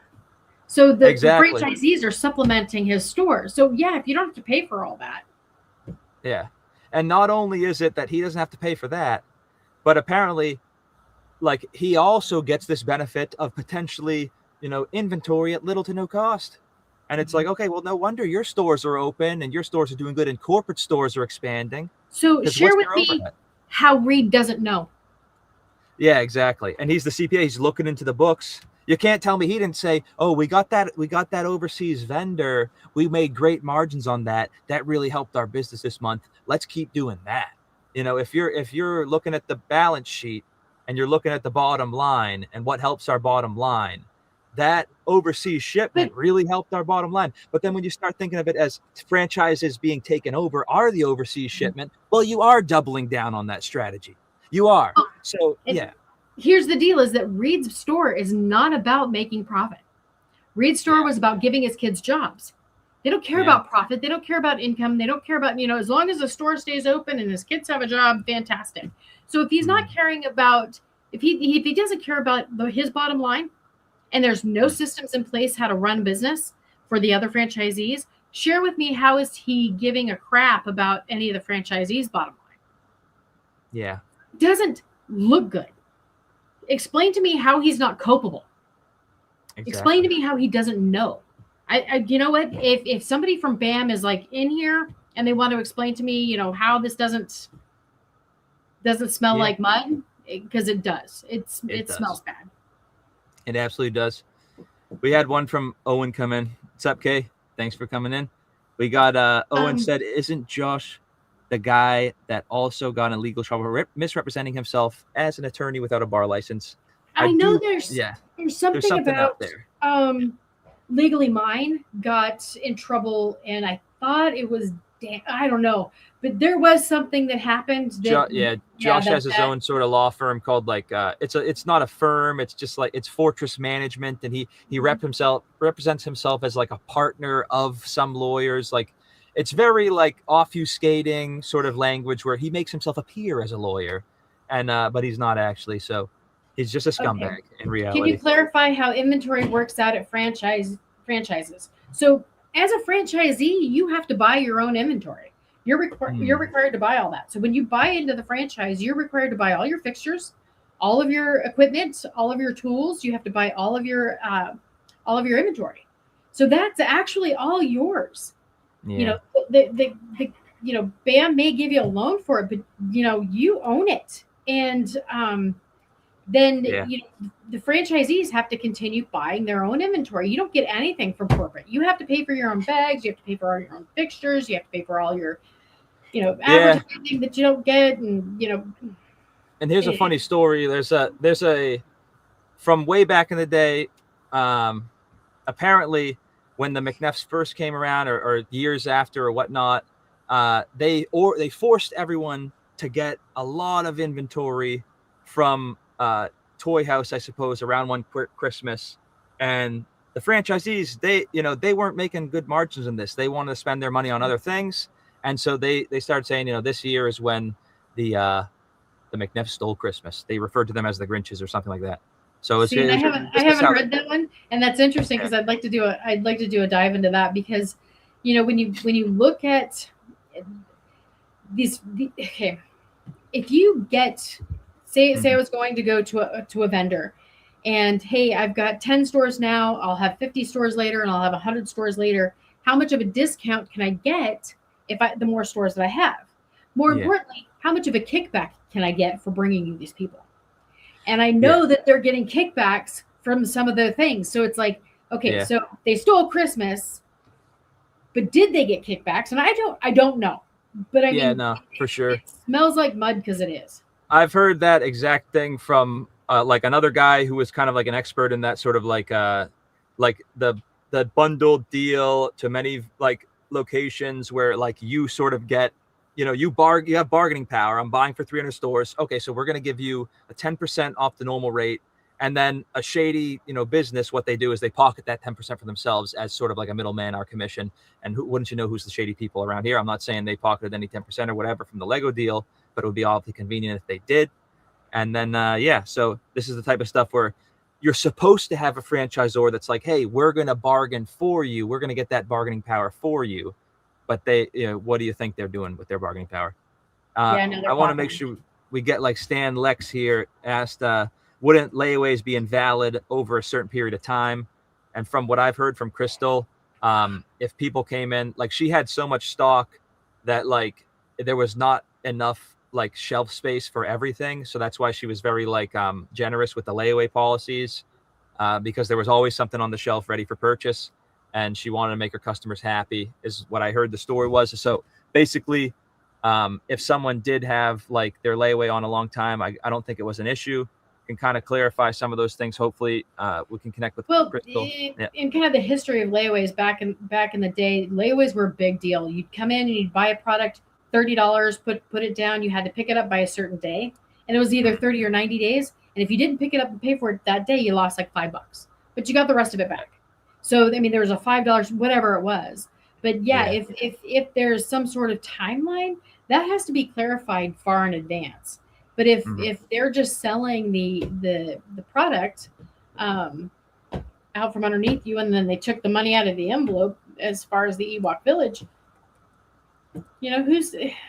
Yeah, for sure. I think I think Crystal did say if they decided after a while they didn't want the layaway, she'd give them all the money back because she was like trying to create a nice community of people. Right, because Crystal's the bad guy. No, she's not the bad guy. But Mark did mention Fortune. Yeah, I believe that was a note from earlier. The company that Josh is supposedly associated with, I think I got the name wrong. It wasn't Fortress Management. It was like Fortune something. These are a lot of like the peripherals about their kind of shady legal things that they got going on in their own realms. So they're well practiced at doing this in their own realms. And then they enter the Bricks and Minifigs saga and they start putting to practice their life's work, which is really this sort of predatory, taking people to the town for everything they have, basically. Oh, we're not going to take you to court. Binding. Yeah. How many times has Nike changed states that they're incorporated in? How many times has Burger King changed the state that they're incorporated in? How many times has Chick-fil-A? It doesn't happen. But Bricks and Minifigs in the last 3 years went from Oregon to Delaware to Utah. And who does it? Why? Yep. Yeah, it seems like a lot of LLCs too, right? A lot of like companies and other companies, and it just sounds like that kind of shady stuff where you think like, are they hiding something? Like, oh, I don't know. No, there's like a bajillion of them. Yeah. Kay said they're totally getting kickbacks. They don't even need to put it on their financials. No, because so it's just general credit their income. account, like cash back. Yeah, just credit their account. Exactly. Hey, only 5 pages left to update the Legally Lime. Nice. You guys got to check out legallymime.com. Seriously funny. I should bring it up here. I'll bring it up here in a bit. Want to make sure we get to this next Russian question. dolls, game of empty shells. Absolutely. Exactly. Their wisdom, pretty empty. Yeah. So you think corporate opening a new store? We read this one. Sprinkle the sets into other areas. Let's see. We got one so this one was directed at you, at Taveya Marconi. I'm quite worried that if it would get even worse, I wonder if BAM owners finally get arrested. I wonder how many years they would get. I feel like it would at least be, I don't know much about the law, but I wonder if it would at least pass 5 years or more. What do you think? How many years do they deserve? I'm not how many an years attorney. do they get? Yeah, no, I'm not an attorney, and I don't know. And if it was your birthday, how many years would you wish for? Let's say that. Oh, yeah, no, 10. 10. That sounds pretty fair, I guess. Well, or 2 in a real prison. Let's not 2 in a real prison. Yeah, okay. let's not send them to Club Med. Let's send them to a real prison. Yeah, he's you know, they can have 2 at that point. You know, let's send them to the Rock. Yeah. Because you can't tell me they can swim off.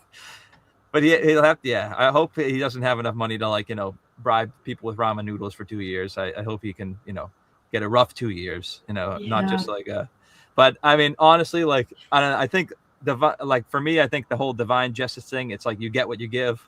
What I've seen they give to plenty of people is they have people's lives ruined financially. They destroy. They take people's homes away. They take people's retirements away, and even break people's marriages at some points.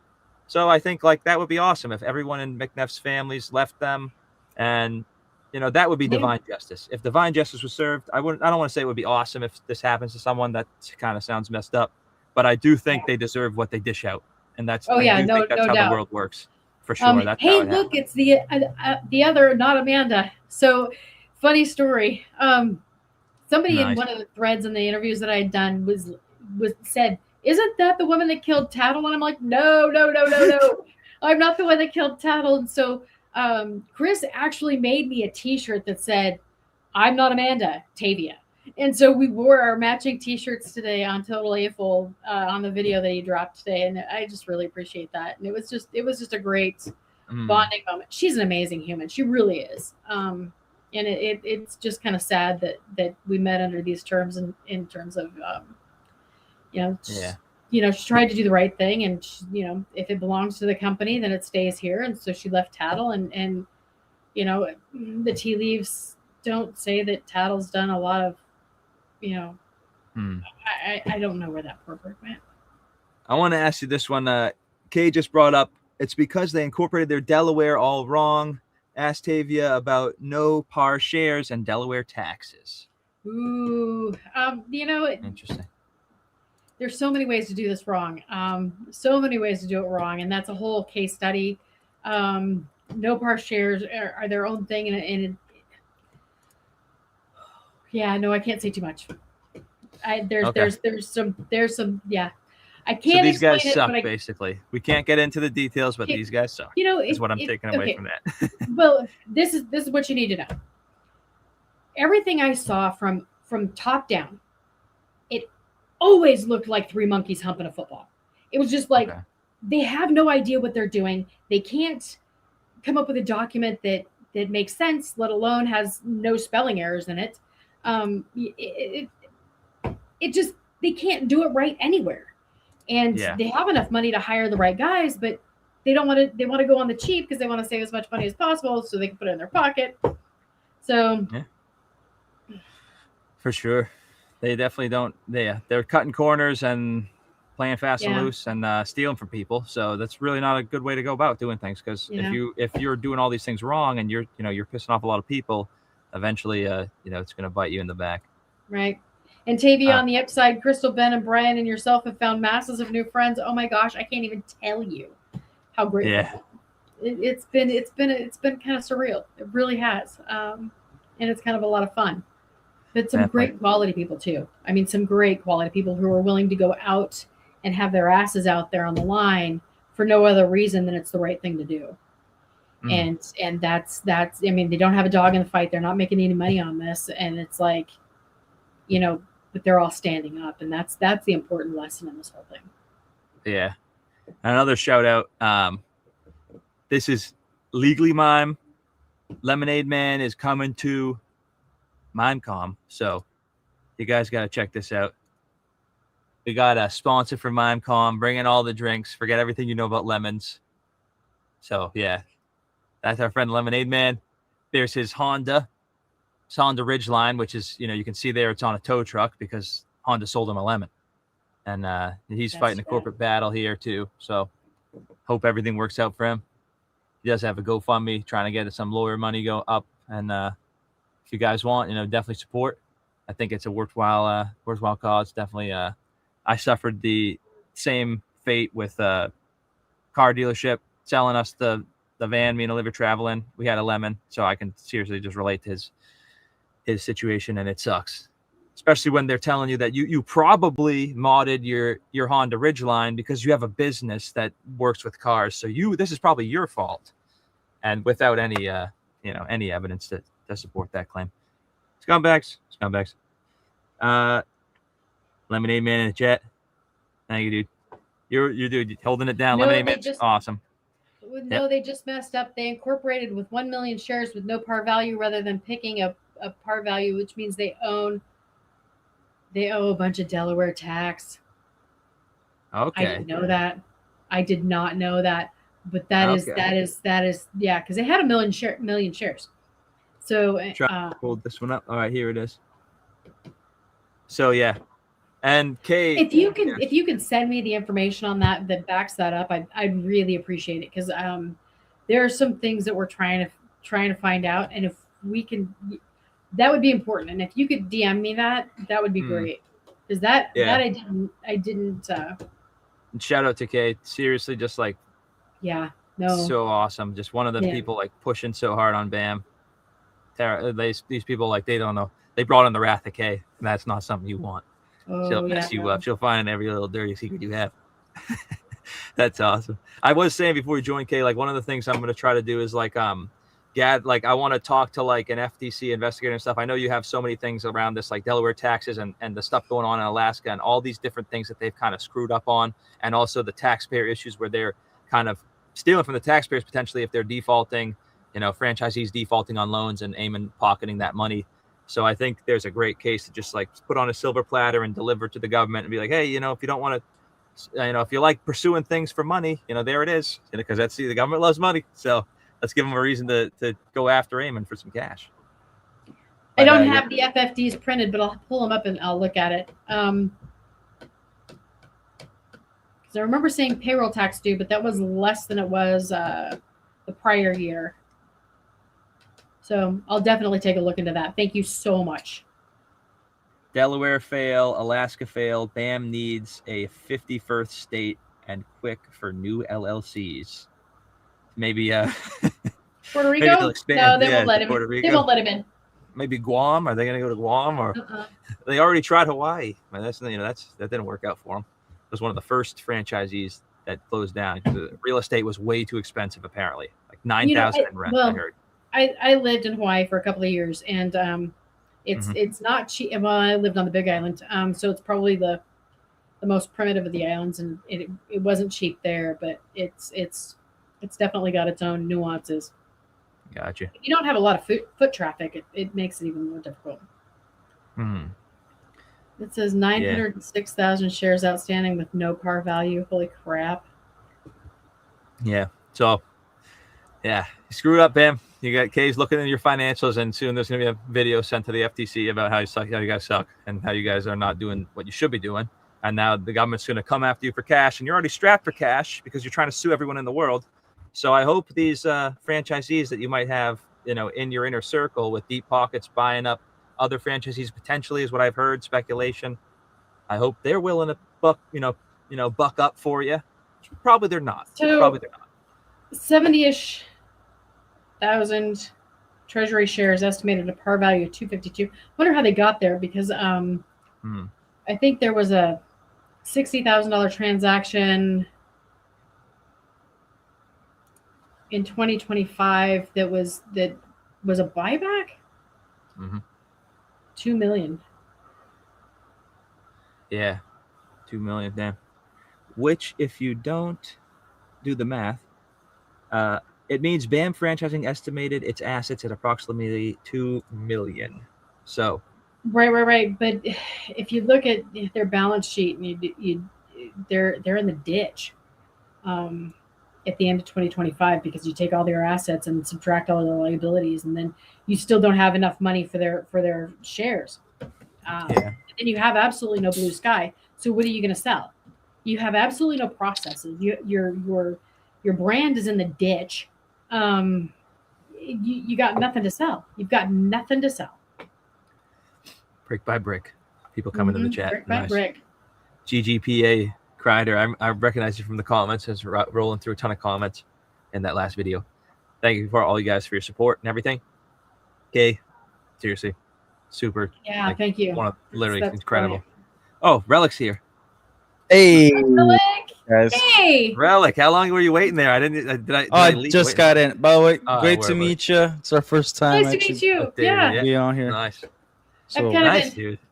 I've been kind of in the chats and watching your Yes. lives occasionally. So Yeah, they kind of pick in. But man, my face Thanks is for- huge right now. Like, what's going?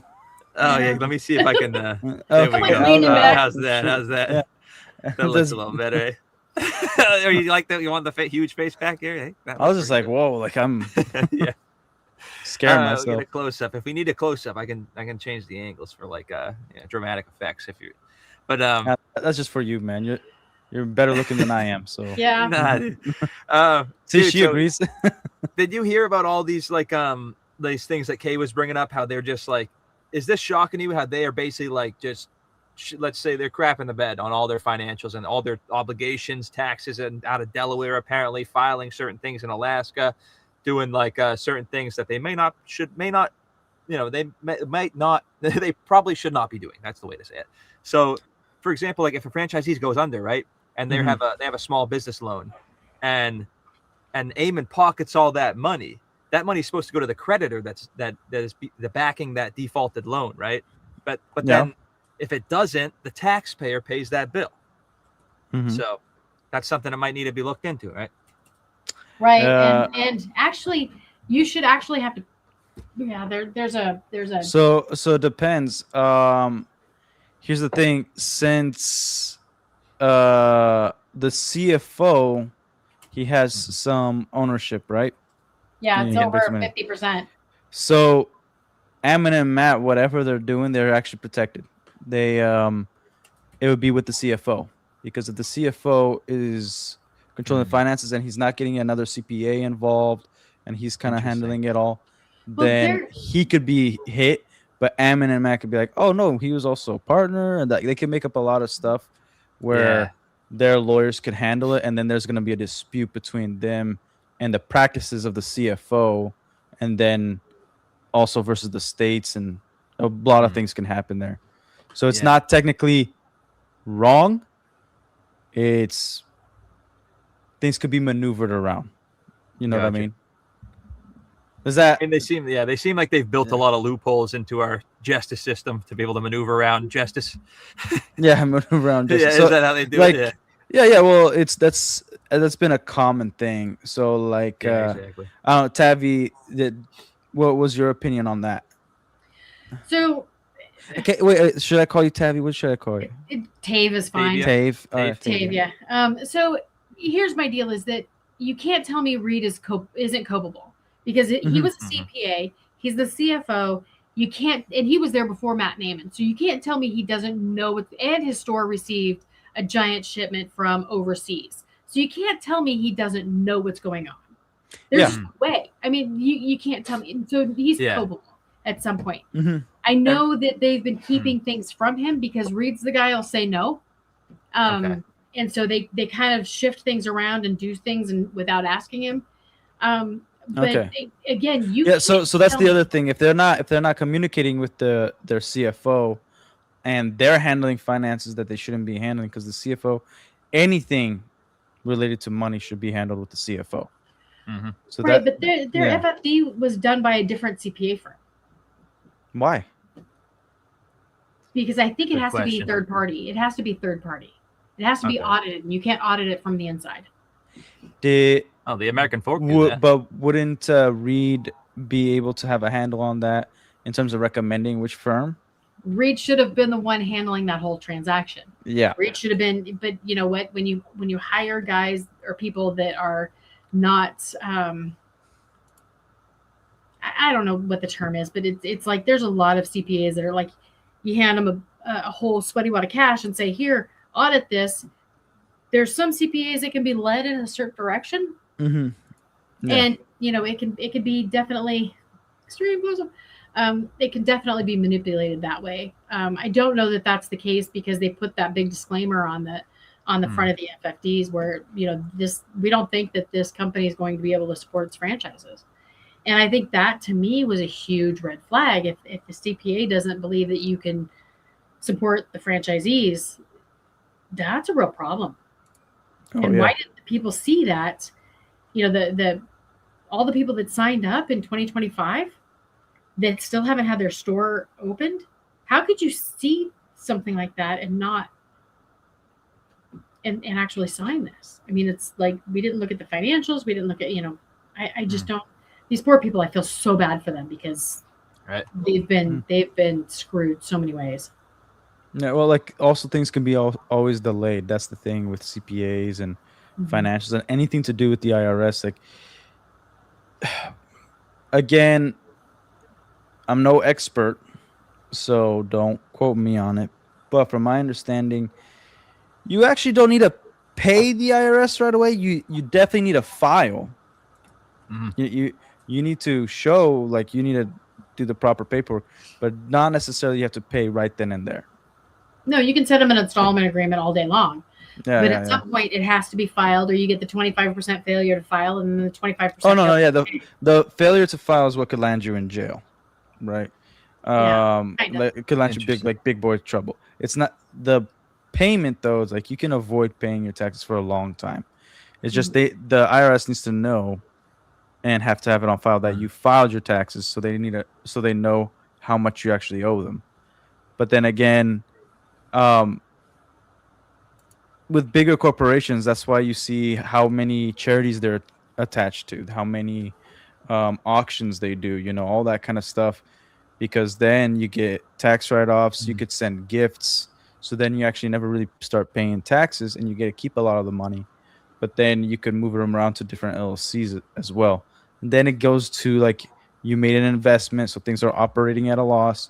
When they're operating at a loss and the money's being moved around, then you get other tax breaks. So it's it's like if you, let's say you made $1 million profit, then you pay an employee $1 million bonus. Now you're operating at a loss. You don't have any profit.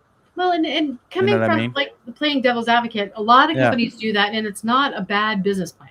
It really isn't, you know, except for when you're screwing your franchisees in the process. So if everybody's healthy, then absolutely. Then I do plan on making another stream about what I think they are doing, because I've seen when you study, and what sucks is a lot of people don't study. When you study how franchisees have worked in the past to avoid or making them more profitable to sell without putting in much effort, or whatever it is they're trying to do, the main thing is that they start looking for people with deeper pockets, which we already started seeing, right? So when the reputation goes under and people are getting screwed, then they have nowhere else to go, because also the point of getting out, like people saying like, oh, people should just get out, it's not that simple. Legally, they have to show that they tried their best. Like, you have to show proof that you tried your best to make this business, you know, keep going, make it profitable, successful, all that stuff. So even with the bad press that they've had for the past 2 months, nobody has a real standing yet of like, this is enough for me to get out, you know, because if they get out, let's say they could still have money, go get a job, all that. If they get out, BAM could still later on go after them. because like, oh, you just shut it down and you're hurting our marks, you're hurting our name, you're hurting our reputation. And like that was just 2 months of press. Because it wasn't, and if they get out when nothing is proven, then that's another problem as well. Yeah. So things have to be proven first, and then all these franchisees, obviously they should be making plans on what's best for them right now with their own lawyers. With BAM, they have to show that they're concerned and they want BAM to help them with their reputation and, you know, like move forward and show the numbers consistently, having a trail of paperwork, emails, all that, so that they could prove that there was communication.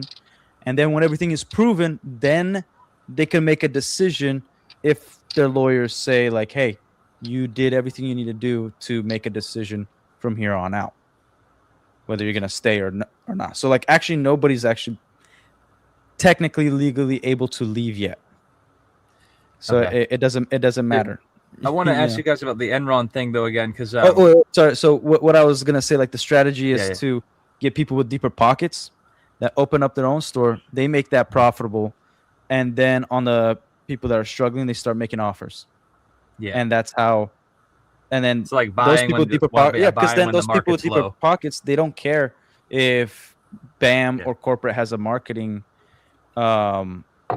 department or marketing fund, because every area is going to be different. Because you could get marketing from corporate, and then you have to put your own marketing to really make it successful.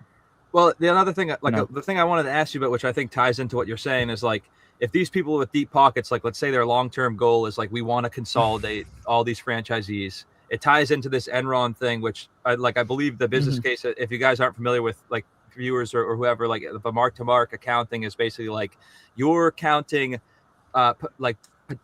projected gains as realized like gains. So it's like saying like I have a contract where over the next 5 years this franchisee is going to pay me this much in royalties every month, and now on my books today I'm going to put that much money is in my accounts receivable. I have that and I show it on paper. And so now if there's a long-term exit strategy after they consolidate franchisees, they can go to someone, whether it be Lego or a bigger investor with deeper pockets, and they can say, like was done in the Enron case, I believe, was like, hey, here's our books. We have more purchasing power. So Enron could go to the banks to get bigger loans.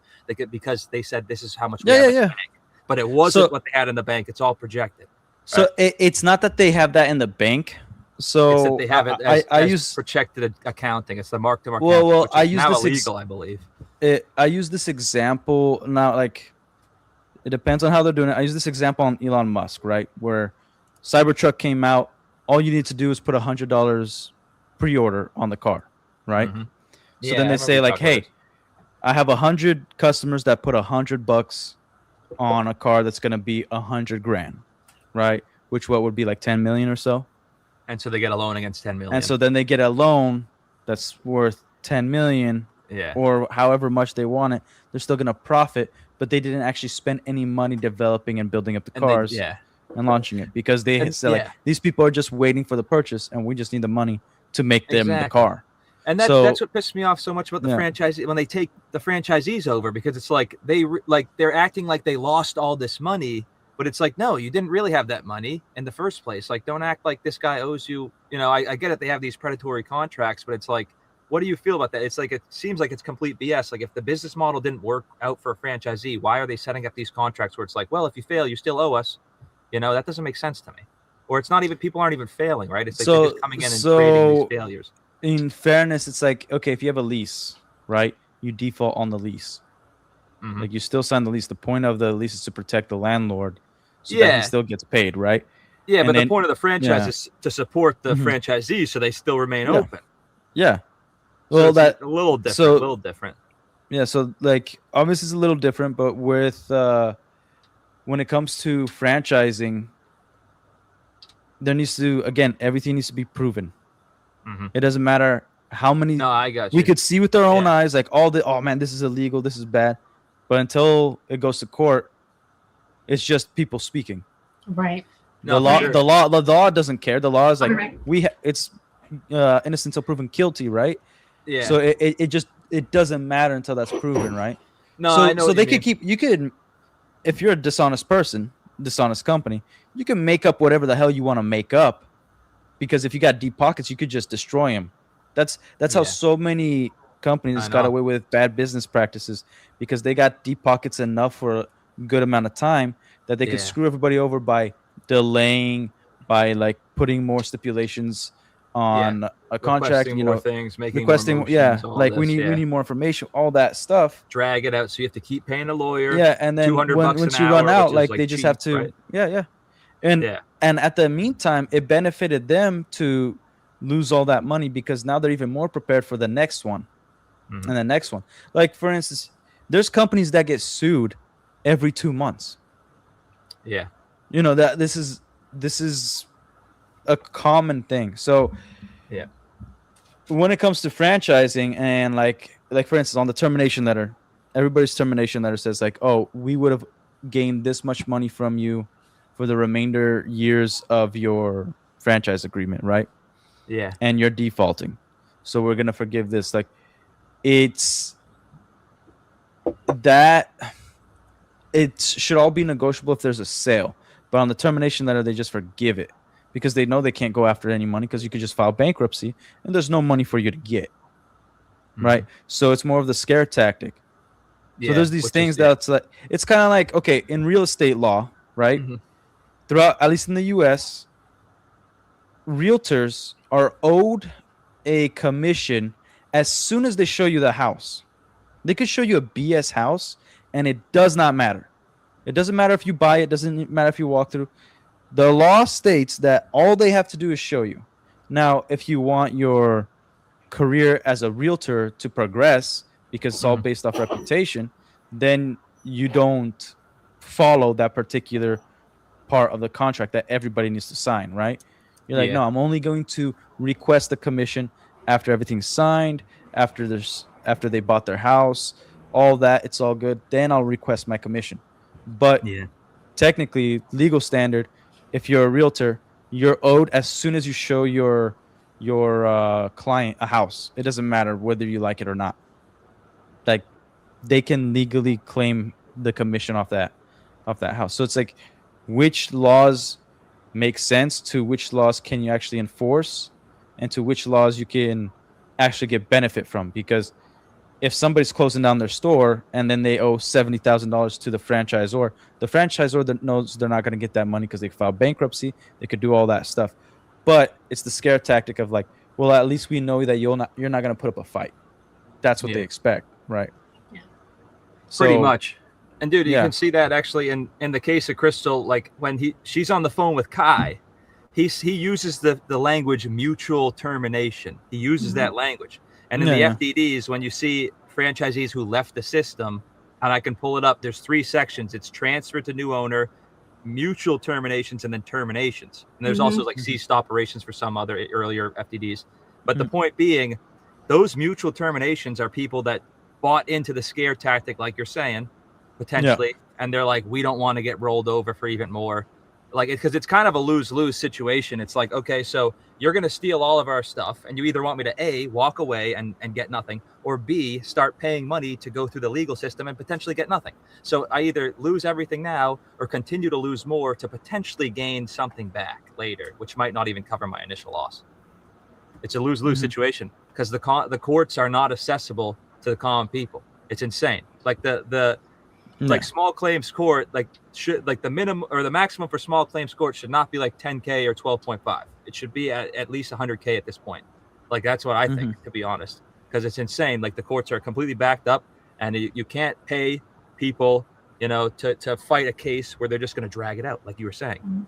I think it's disgusting. And I agree with you a lot when you say like you lost faith in the system, because like that is like the exact thing where it's like that shouldn't be like that for people. And everyone knows a story where it's like my dad or this guy I know, he got screwed by a contractor or XYZ, blah, blah, blah. And it cost me a ton of money, but I can't even go after it because I'm in like the legal donut where it's going to cost me more to get some justice. Yep. It's stupid. It's insane. So gets me amped up. Sorry. I got into my amped up voice. No, you're good, man. No, you're like,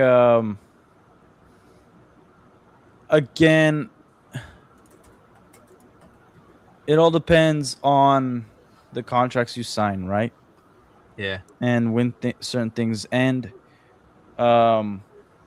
Like right now, like the biggest benefit for any franchisee is if their contract was ending in like 2 months, in the past 2 months. Those are the only ones that could actually make a real decision and benefit of what they're going to do in the future. Yeah. You know, but I don't believe anybody's in that position now. And yeah, even if you decide you want to exit clean, you don't get out clean. Yeah. As we saw And with now the with Messers. this, like I've been trying to think. I know that they settled with the Mansells, and that's it's still not complete. Like everything's signed means they agree on something. Doesn't mean something can't happen in the meantime until like it's all handled. For sure. Again, my main point of all this, like, why did they do all this? Because we know that none of this makes sense. Why wouldn't they handle this 2 years ago without taking it to court, without doing all this bad press? Like they knew that something like this was going to happen eventually with their business practice, and I think you guys understand that as well, right? Like maybe not to this. No, so go ahead. So I think when you combine lack of experience, lack of education, and a fragile ego, this is what you get. Because they can't admit that they're wrong. They don't know how to do it to begin with, and they're just going to stand there with their arms crossed, and it's somebody else's fault. This is what you get when you have parents that buy your jobs. Do you think at all this is some sort of strategy? I think settling the Mansell's case was absolutely an end game strategy. That was they don't do anything without a motive end game on their side. They think they're playing 3-dimensional chess, and they're not even playing checkers. Because my thought with dishonest people is like you should never underestimate them. So I've been kind of wargaming in my head, like, okay, if I was Matt and Ammon, what I would, with all this that's going on, what's the benefit? And the benefit, I think, is that it scares people enough that either they could come after them or certain legal loopholes where people don't want to renew the contracts, because this is going on, and now we see that they're restructuring territory, and the new franchise agreements, instead of 5 years, it's going to be 10 years. Which it doesn't matter if you're on BAM's side or against them. Nobody can trust what's going to happen in the next 10 years, right? And with that strategy, it's like, okay, people are going to default, people are going to leave, people are going to sell, probably maybe even do some illegal things, so that therefore BAM could it might be their exit strategy to gain a ton of money. Because like, hey, all these people, we don't have the money. We're the little guy at this point. We don't have the money to sue all these franchisees because they did all this stuff promising that they weren't.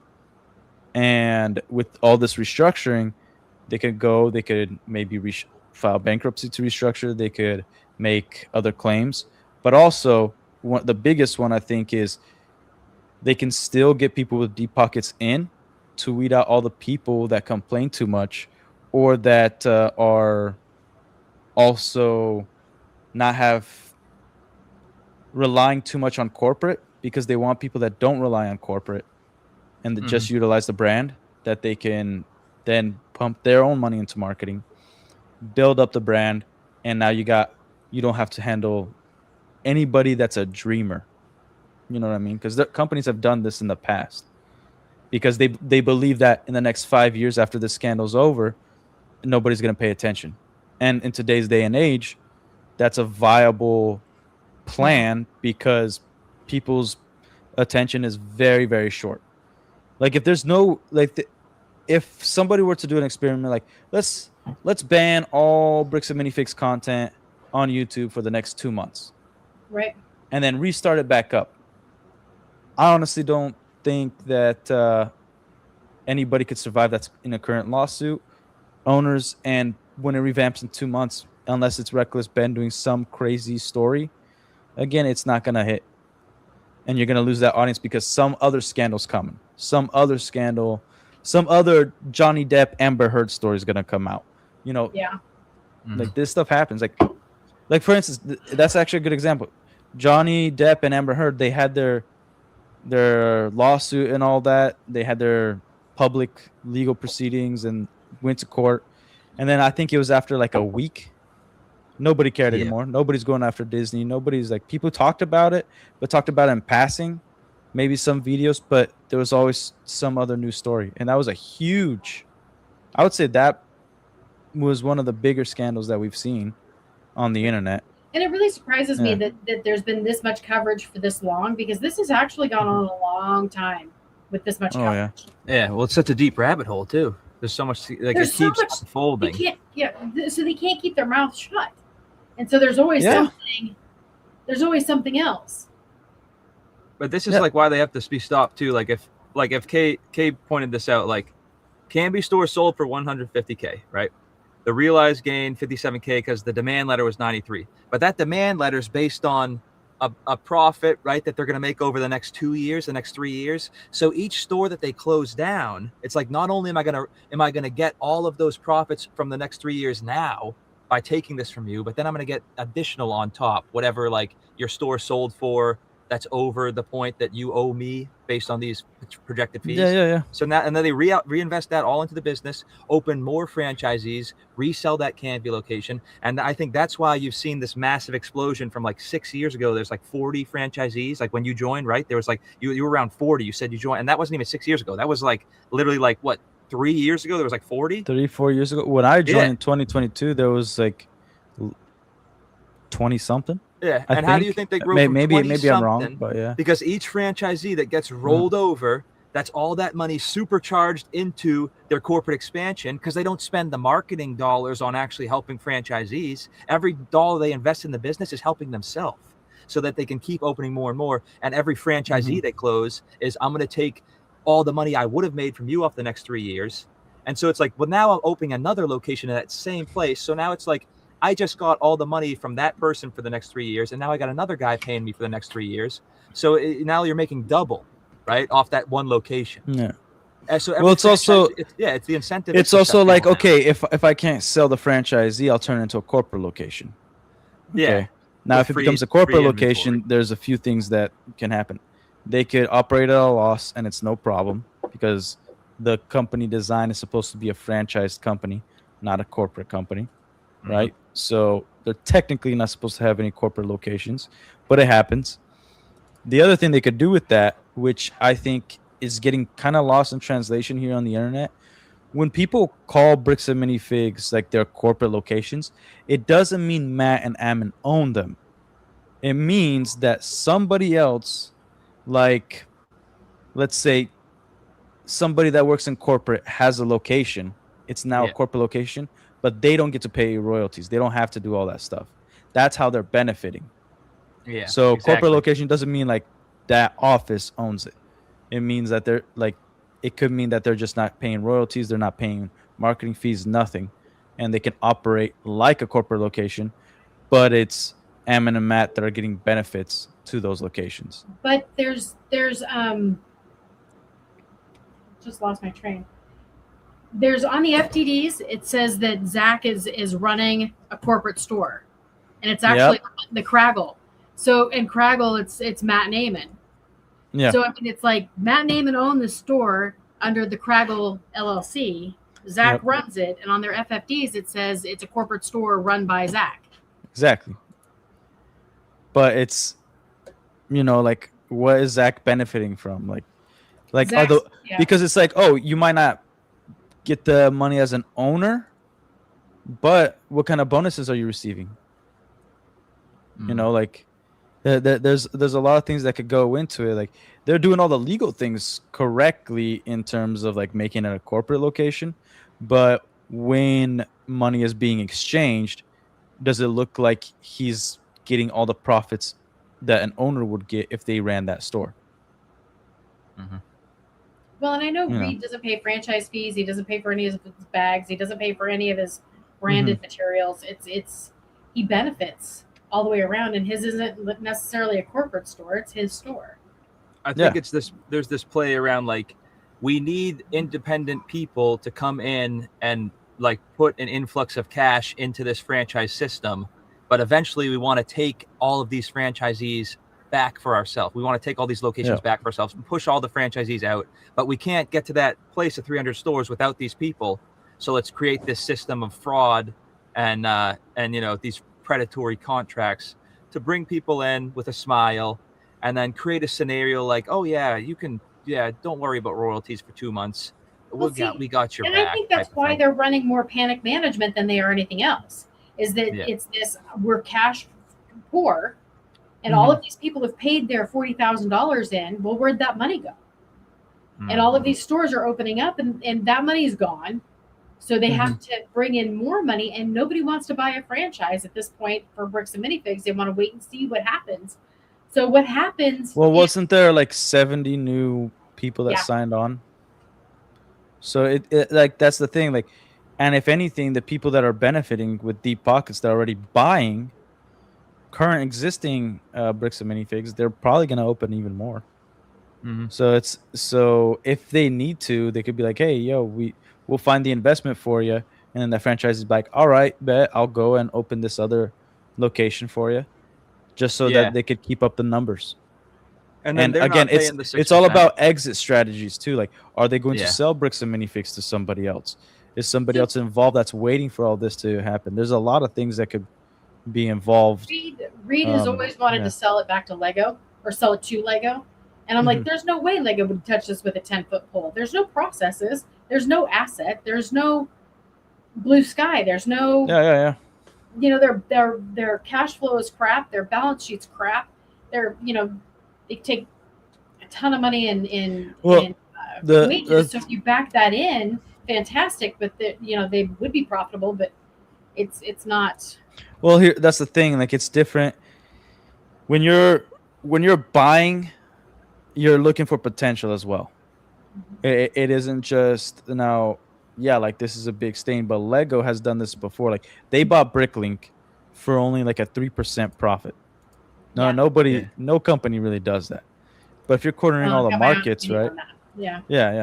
But if a company is willing to do that, and let's say Lego, for some reason, they're like, we want our own franchise department, and Bricks and Minifigs, and we could rebrand it, whatever. It's like, all right, well, we have the structure. They don't really have the structure, so we could buy it on the cheap, but it's still good enough for Reed or whoever else. And then that is their franchise department. That is their franchise section of Lego. Because it just needs to be Bricks and Minifigs, the official Lego franchise.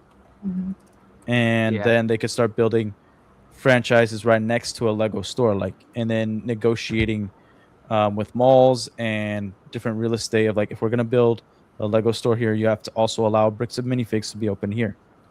Or if a Target's going to be open, we're also going to see if that same plaza we could build a Bricks and Minifigs, because they have the contracts because they make more of their money on Target, on Walmart, Amazon than they do in any one Lego store. So I understand. Obviously, like, all the numbers suck. They don't have a structure. But all they got to do is hire the right team for like 2-3 months to provide a structure. And they don't even have to implement that and then present that to Lego if Lego was ever interested. So that they would have a structure. Yeah. I don't think Lego's going to be that guy, but I think the difference between you and I is that you think higher of band franchising than and think they're smarter than they are. I don't. I'm looking at it to the lens of, like, I'm never going to underestimate anybody that's willing to do something dishonest. I think they are smart enough to pay their way out if they need to. I think they're willing to do anything. I don't think they thought as far ahead as maybe you or I, but they've thought of ways, probably nefariously, on how to get out of certain things. No, yeah, that's how I see it. When you've got pockets that deep, but I don't know who's got the pockets that are that deep behind them anymore.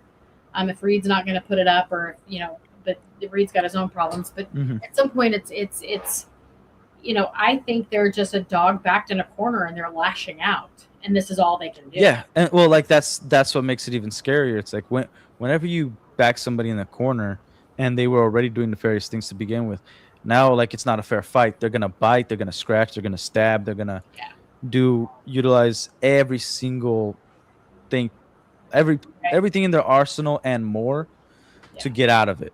So, because again, it's just more of like trying to make sense out of it, and I'm all for like, oh yeah, they might just be so dumb that they just let this go on to this long, and that's it. Like that's the end of it. They're just that stupid. I am. That's where I think they are. Yeah, I'm on board with that. I'm just saying, like, well, you have to think of every possibility. I think that's something I will never. I usually never underestimate. Yeah. Nobody, and just because, and I think it's mainly like my background, in terms of just like I've never been any crazy athlete or anything like that, but I've always been very competitive, and you get surprised so much by like the smallest guy or a guy that doesn't look like they would fit the part, and they just crush it, right? Like especially in jiu-jitsu, you'll see like this dude that's like 5'5", and he's a black belt, and you're like, there's no way, even if you're a black belt, they could take on this guy that's like 6'3", like a human specimen, roided out of their minds, and then they just fold him like a pretzel and put him to sleep, stuff like that. So I'm like, okay. Well, and I think from my perspective, because I got to see the inside of Reed's store, I think very little of them. I think they're just kind of day to day. They don't have a plan. They just pull it out of their butt whenever they need to. And I think the difference here is like on the day to day operations, like they suck. Like Relic, I think you'd agree to that with that. Like your store is 100%. amazing. Like Taveya's saying, day to day shit, they suck. I think what Relic's going towards is like they're more looking towards, I want to beef up this franchise as much as possible so I can just maybe sell it. And I think that's why they're bringing in so many people and trying to expand so much. Maybe they have an exit strategy of like, yeah, we'll do this for 10 years or so, get the franchise numbers up, and then sell. Well, out. it's like I don't know. All that requires for you to start something is simple thinking. Okay, what's a successful business? Basically, is making more money than you spend, right? That's successful. Yeah. And then there's other things in place, right? But if you're investing $1 million to make $1,002,000, you're only profiting $2,000. That's a pretty bad investment. It's like the toy house deal you were saying up front. That's why you cut toy house. No point. Toy house is freaking ridiculous. Nobody that shouldn't be like a company. And just so people are aware, like how much percentage of your inventory when you had a Bricks and Minifigs and you were doing really well, how much percentage was used based on the buy sell trade model? Just so everyone's clear about that. The buy sell trade, 100%. See what I mean? So it's like I've heard from other franchisees or people that were in the system that like for this to be profitable, for you actually make money, you need a significant percentage. Like it's like if 40% of your sets are used, you're not going to be doing well. But you need like it to be like 60. It depends. It depends. If you're not paying the 6% royalties, you might be doing good. Corporate store. Okay, wait. You're never gonna do well on new unbox if you have Toy House. That you're just screwed. Yeah. That's the dumbest thing you can do, because either you're going to price hike, which is going to destroy your reputation, or you're going to put a retail price and you're going to get like the crappiest sets ever. Some of them, most of the time, they're going to be damaged, and so you're not really catering to any collectors. You're catering to casual, which Bricks and Minifigs inherently is going to cater to family and collectors, nothing in between. Yeah. So that's what people need to understand, what Bricks and Minifigs was supposed to be. It's family and collectors, and that's it. Okay. Like, you should never rely on the new stuff that comes out. Like, that's the dumbest thing you could possibly do. It's not your product. Any business that it's not your product, you don't rely on the new stuff. Yeah. It's like And I would recommend having less than 14% on the shelf at any time. I mean, 14% is an awful lot of shelf space for new inbox that's current. New inbox that you picked up that's retired, that's a much different game, because you can get much better margins on that. Like I would, and it all depends. Like my location, it depends on your market strategy and what kind of customers you're getting in. Like I would have 20 of the same sets. If it was a popular set, I would have like 10, 15 of the same UCS Star Wars set, because I knew my customer base, everybody wanted one. it was gonna sell out at the Lego store, but at my store it was gonna have it, right?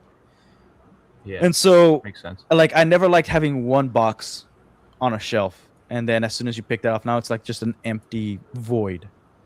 So I was gonna have like a bunch of boxes. I was gonna have a bunch of the same ones, to make it a real store. And it all depends on how much you've studied your market, if you've been involved. So a lot of owners, like when an owner comes in and you're not a part of the day-to-day operations, like, oh, I'm just gonna hire a manager, they're gonna take it over.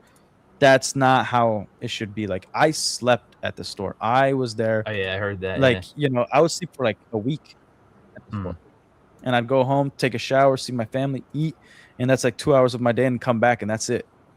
So like, if you're not willing to put in that sacrifice as an owner, you're dead in the water. You're probably not gonna do well unless corporate is giving you some cushion, giving you a little bit of help, or if you already have deep pockets. And because this is designed for people to get their feet wet. Your money for anywhere between 50,000 to around 300,000. That's a very small business, and the prices have changed, obviously, but that's a very small business, so that you can it could be your first step into being a business owner. And franchising is supposed to it's designed to make sure that you can't fail. Yeah, that's the point of a franchise. All the structure is there, that you're gonna have somebody's gonna be holding your hand. But meanwhile, this one seems like it's designed so people do fail. They don't. They kind of start off like, oh yeah, we're gonna take care of you. They start, everything sounds pretty and whatnot, and then we're like, oh, hold up, we're not getting a whole lot of traction. How are we gonna get people in there? Oh, why don't you just post more on Instagram? Post on Instagram. Oh, why don't you put your watermark? Or like, are you guys freaking imbeciles? What the freak is this? Yeah. Like, I want butts through the door. Somebody bumped their head. Yeah. So it's like, all right, like, and if they can't do that, then they'll be like, oh yeah, you should partner up with a marketing firm. And a lot of franchise agreements are like, well, if we didn't approve that marketing firm, then you can't blame us. Yeah. Yeah, and they usually never look into it. They'll never confirm it. No. Be like I don't know any franchisee that has sent. They're like, this is the marketing firm I plan on partnering up with, and they got an email back being like, yeah, that looks great. No, they'll just stay quiet until you either make a decision to partner with them or not. But then they'll be like, we never approved it. We never. I think more importantly is that they should have a plan laid out. This is where you market. This is what you should be doing. This is your, they do give you some of the through the drive. They give you some assets, but it's nothing compared to, here's your sale signs. We're going to do bulk on sale the first week of March, and you're going to run, new in box, and then you're going to run, these are your sales laid out for the year. And for Christmas, you're going to do this, and they roll out all the signs and send them to you. So you don't have to print the signs. You don't have to do anything. This is your sales for the year. And then these are the places you need to be advertising. And this is how much it is. And then these are the places in your area that we're contributing to advertising. So it's like you pay BAM franchising for advertising. They should be putting that back into your community at some point. 100%. Well, like, and all the strategies that they do have, like, for instance, people are like, well, they have a great opening strategy. Like, this is how your grand opening should be, and you're going to get this kind of influx. Your sales in one day should be above 15 grand, anywhere from 15 to 45 grand, all that, maybe more depending on how much you invest. Great. All of those came from older or other franchisees. It didn't come from them. They never had a structure. Like, for instance, the party rooms that Bricks and Minifigs has, that didn't come from Bricks and Minifigs. That came from one franchisee that's like, we want to do this. And they're like, I'm not sure that's going to work. And then it worked.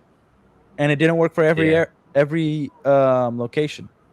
And then I think it was only in 2025 or late 2024 that they're like, every place needs to have a party room, unless that you really, really can't, whether you're in a mall and it's insurance purposes or whatever it is.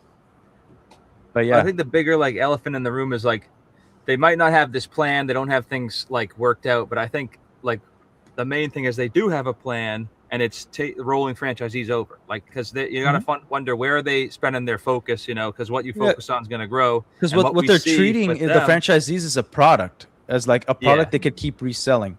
So, I'll sell you this franchise, and here's the $5,000 fee you owe me. Cool. Now you're gone. Let me sell it to somebody else. And they get another quick buck. But beyond that, it's like what I was trying to get at is like the reason we don't see the actual day-to-day operations and support improving at like, you know, localized independent franchisees is because the corporation is spending all their resources and energy on bringing in new franchisees and rolling over current franchisees. And that's where their main business is. Like, that's the main business. It's not helping franchisees get off the ground and become profitable, or else when they get this new Lego deal, it'd be a big thing. When they got this mystery overseas vendor, it would be like, hey, let's get all our other guys in on this. You know, so it's just, it doesn't make any sense. Like, I don't know if you had a chance to see that video, but so Taveya put out, like, you know, all this information, how it was like there was a mystery overseas vendor that showed up at Reed Brimhall's Boise location, and it happened to have a bunch of the sets that matched the Mansell collection. Yeah, I remember that. Yeah. So the thing is, like, if that was legitimate and they were actually trying to help their franchisees, don't you think they'd say, hey, let's get all of the franchisees in on this mystery vendor? You know, we're going to order ahead of time to check the quality a few months ahead of time. If everything checks out, we're going to send, you know, every store is going to get a 10K order. We're going to make 20K that weekend in sales, and we're going to pocket, you know, 1,200 per location on royalties. That's the other thing. Is like, why lie? Because they don't. Because there is no overseas vendor. Apparently, yeah, there is no overseas vendor. But to Taveya's point, it's like, you're their manager. Why would you lie to me? Yeah. Because, like, what am I gonna do? Like, if I'm a manager and they're like, hey, we had the situation at the Gorman's location, and we're gonna get some of their sets, you're not gonna be like, oh, that's weird. You'll be like, oh, okay, word, like, gotcha. But you lie, and then you just give vague explanations. It makes you curious. Like, they're that stupid. Even they can't even lie properly or know when to tell the truth. They're just full-blown liars. Like, that's insane to me. Like, overseas vendor. Yeah, what's their name? I'm the man. Like, to Taveya's point, she's the manager. She should know every vendor that's going to come through, every shipment that's going to be at the store. She needs to plan that out. No, I wasn't even allowed to buy. So they wouldn't really? let me. Yeah, As a manager? No. They wouldn't let me. They wanted to keep that to the family, but they reduced how much they bought by over 75% year over year. So how can I sustain this much revenue when you're reducing how much product's on my shelf? Yeah. Interesting. And that's when Joe started yelling at me, because I got really pointed about it. It's like, dude, this is not how retail works. In order to make this much money, you have to have this much on the shelf. Yeah, let's get out the big crayons. And no, you can't. Big ships turn slowly. I'm like, this is a little ship, dude. I've run some big ships. This ain't it. But it seems like when people start yelling and stuff too, it's because they got something to hide, right? I mean, we all know that. So well, it's people that have to yell are either not heard as a child, or they feel like they're not being heard, or they're just trying to shut you up. Yeah, because you're getting into a sensitive topic, and hey, this is off limits. Don't ask us. We don't need to tell you anything about a mystery shipment. And the reason, like, I had my, like, little conspiracy theories is because of the territory change. Like, what do you mean, like like in restructuring territories? They did that to the guy in Ohio. It's a really small interview, but it came out like a month or two ago. Yeah. And he talks about how when he went to enter, there was only 4 territories in Ohio, and then when he signed on, there was 5 apparently all of a sudden. Yeah, so, like, there's the vending machine strategy, right? But that's different. That's with competitors. So the vending machine strategy is like, if all the vending machines are in one location, you don't want your vending machine on the other side of the plaza or the mall or whatever. You want it where everybody's gonna go, because everybody knows that's where the vending machines are, right? But it's not all Pepsi vending machines. You got snacks, you got sodas, you got energy drinks, you got water. It's different. So one of the reasons I opened I bought the store that was here in Florida is because it was the only one. If that one has a bad reputation, and I purchased a Bricks and Minifigs in Orlando because that's the one they offered me, and people travel, this customer base does travel. Yeah, the brand is already shot. You know, like, I'm already starting off on negative than positive. So the best thing I could have done, because the strategy was that me, Matt, and Ammon talked this over, and the current, and at the time, one of the original owners, was still part of Bricks and Minifigs.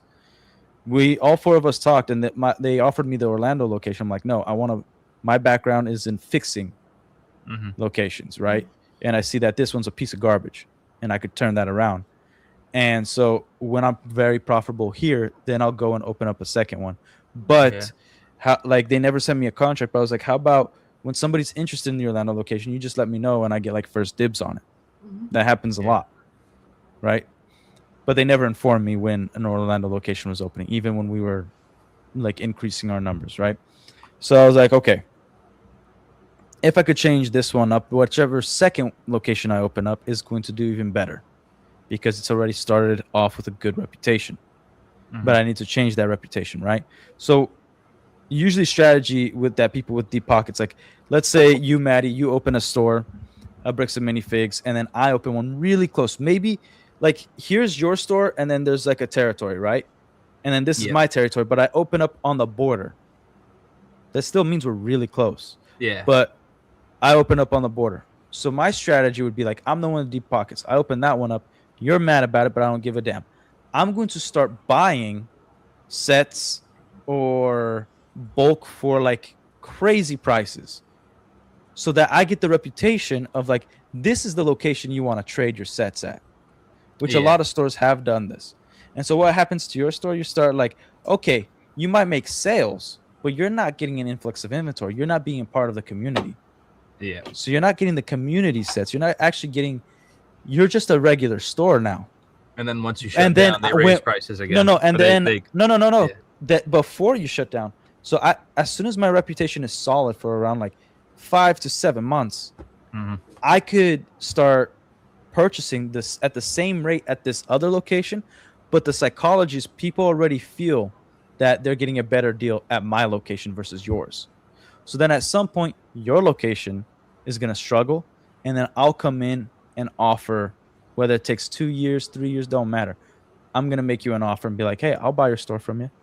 I know you're like struggling. And then I'm going to do a different strategy with that location. Maybe your location is close to, let's say I'm going to start treating it like a in-store warehouse where it's close to a shipping company so that I can have an online store. And at that location, I'll put all my products in the back to sell online, or I'll make that location where you go to do parties or whatever it is. So then you can change the reputation by still owning both of them and having two completely different type of stores. But now everybody has changed their thoughts on how it all worked. So then you can make that store have money, but you have to get the other people out because you already destroyed their reputation because they can't catch on with your deep pockets and your strategies. But so that's just like it's just like the legal strategy. It's like when we're in court, we're gonna burn your wallet until you have to leave. When we're in the marketplace, we're gonna burn you out as well. And once we buy it up, that's when we can jack up the prices. Like offer you less on your sets, and now we're gonna screw the community. Yeah. So not necessarily screw the community. They're screwing over the community on that spot over there, right? Because it's about the perception. So even though in the beginning I gave you like $10 per gallon of bulk, right? When usually everybody's rate is like $1 to $3 a gallon. And so everybody's like, man, like they got the best bulk here. They always treat us fairly. So then when I change it to $1 or $3 per gallon, I can make up any excuse, which I won't have to, because in your mind, you don't even have to haggle with me. You already know I'm giving you a great deal.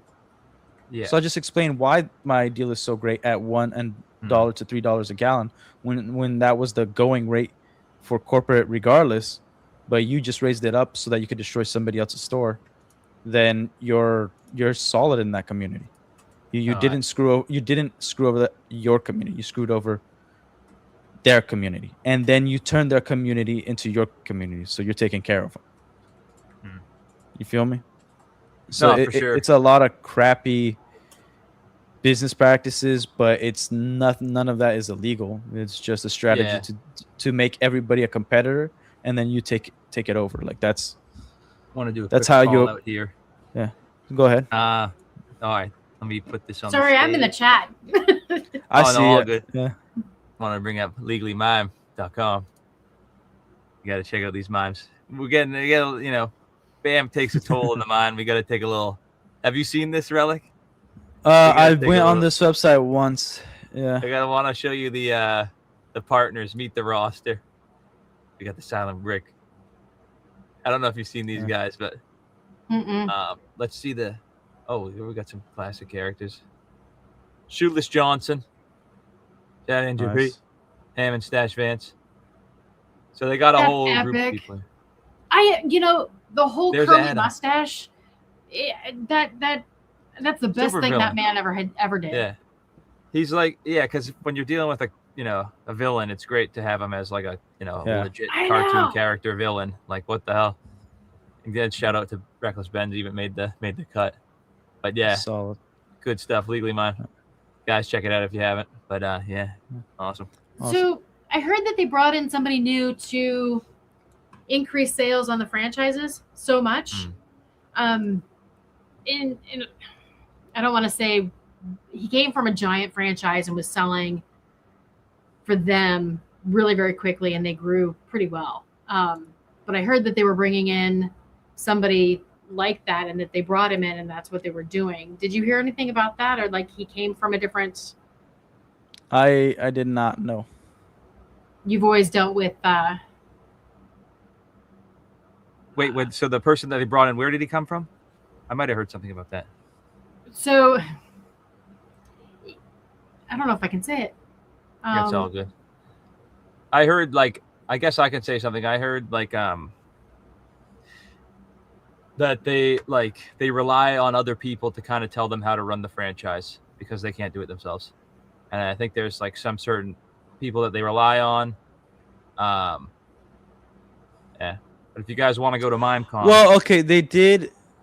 So Doug, that owns Clearwater, and Brandon, and now St. Pete, they brought him in to do the trainings. So he trains people on how to be corporate or whatever. I just sent like new franchisees. Oh, I could have done it in a private chat. Yeah. If anyone wants to come out to MimeCon 2026, Lemonade Man's going to be sponsoring. It's going to be a good time. Relic, hopefully we see you there. I won't be there.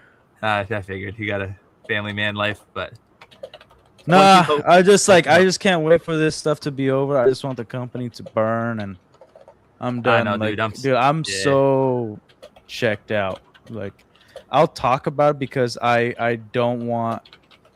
I want Crystal and Ben Gorman to win. I want Reckless Ben to win. So that's I did hear about that. I didn't know that they went through it with okay, that's what I was wondering, because I was yeah, because did they go through with it? Restructured. I think they did, but that's why they restructured all the areas, because they were going to sell so many more franchises that they wanted, because this growth rate was going to only get bigger. So one of the reasons why I found out about it was because I spent 2 years in Boston, and that's like their biggest market. Mm-hmm. Nice. And so then I was like, there's no way they're gonna be able to get that guy. And if they did, like Bam isn't gonna go anywhere if they did. New hat. Boston strong. Yeah. Boston strong. Love it. Yeah, hometown. Yeah, I went there like a few weeks after. It was it happened 2013, right? Yeah. Boston Marathon. Yeah, like I went there like December of 2013. Oh, word. Yeah, that's when I started going over there. But yeah, so if they did get this guy, then it's a high possibility Matt and Ammon are going to be fine after all this stuff. That's the unfortunate part. I don't know. It might be harder to sell franchisees with, people saying, hey, you got to watch out for these people. Well, okay. I received a phone call. Yeah. Here's one of the things. Since I've been public, because they didn't tell me that they got it from Matt and Ammon, but franchisees, you usually, when you're gonna open a franchisee, the corporate office usually asks you to communicate with all current franchisees so that they could give you their experience. They can tell you their numbers, all that stuff, right? I got a phone call with this person that's a potential franchisee, and I told them all my experience. And I even asked them where they got my number. They didn't say, but they saw my YouTube videos, and at the end, it was like an hour and a half. At the end, they said, like, I don't believe you. Wow. I'm like, dude, like, all of it, like, you don't have to believe me, but like, Ammon saying I want a shotgun so I could blast Ben away isn't me making this up. There's a video and it's police footage, and they're like, well, I met these guys and I just can't believe like that. That's the other thing is like, smile on the when surface, you meet them, they're super, you know, like, they're friendly. good. They're good at being charismatic. This happens a lot. They're good at like keeping you on their side. You can see him when he's talking to the police. He's like, it's just these guys. They're suffering from the sunk cost fallacy, and he comes off as such like it sounds like he's talking legit. Like sounds like he's really when you first meet these guys, like you're gonna be like somewhat sympathetic, connected, whatever it is. And so a lot of people like they're getting into this. They're and you meet them face to face. Like this is all videos, right? Mm-hmm. Like I'm pretty sure as much as people like Reckless Ben, you'll like him even more when you meet him in person. Right. You feel me? Yeah. You know, like so it's that simple. It's not like people are also not on the internet as much as you think they are. Yeah. Right. You know, like we're here on YouTube, we're talking about it. You got your streams, you know, Taveya, you're going on people's podcasts. That's awesome. That's freaking awesome. We don't have 300 million people in the chat. That is the population of the U.S. Just the U.S. Daddy Dan Lessons. You feel LLC. like so people are gonna just hear things and being like, oh, those are some weird rumors, and then they're gonna sign on because it looks good on their part. They went to their lawyer and they're like, yeah, this looks all right. And I think that's why Reed had been like out of it for so long, because you know he's Fox News guy or whatever, and he's also a numbers guy. He's not. If his numbers are good, you know, Southington, Connecticut. Yeah, you said he's up Boise, like Idaho. Now. Well, why would he look anywhere else? Like, oh, this is just stuff that's happening on the internet. Whatever. Like the numbers are good. They're growing, so it actually doesn't matter. Mm. And then all the other numbers that he sees, if he sees it, of the franchisees, he's like, oh man, they're probably screwing up in their marketing, or like look at their track record, stuff like that. So he isn't gonna feel it until his stores feel it. Oh no, and his store's feeling it. He's feeling it. He's really feeling it. Let's hope so, because and I think that's where all the gift cards should be spent, to be honest. Yeah. If you got a gift card, go use it. Mm-hmm. Go use it at the Boise. Go use that. Hopefully. Boise, Idaho, and Southington, Connecticut. Have fun. And I actually lived in Southington, Connecticut. Dang, all over the place. Yeah. There's nothing there. The one in Connecticut, though, it's interesting because it's not on the FFDs. It's being owned by Reed. Yeah. Well, people don't know that. You can't find that. I kind of figured but it is after, like, reading through the lines in the FFDs, and I wanted to know like what the story was from the previous owner, because apparently it was like similar. I read into it as it was something similar to what happened to you, Relic, and she decided to keep going, keep on type of thing, and just like, you know, get what you get. And I figured, like, you know, I tried reaching out to all these people. And I know that a lot of them are just not interested in talking because they're worried, you know. So well, like I recently got confirmation. So I told you guys that like I ran out of money. I couldn't keep up with the lawyer fees, right, while I was still there.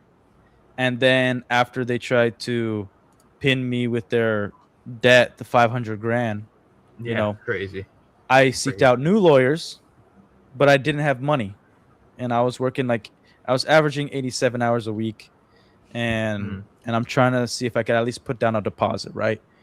Around November, and I have the emails, around November 24th, I believe, of 2025, they said, like, hey, unfortunately, now there's a conflict of interest. Yeah. You know?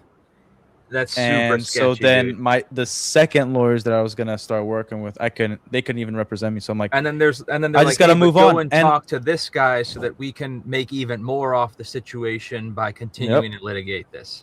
And I just heard recently that there's been some people that tried to get some lawyers, and then after a few months they were now a conflict of interest, and they couldn't represent them no more because they represent BAM.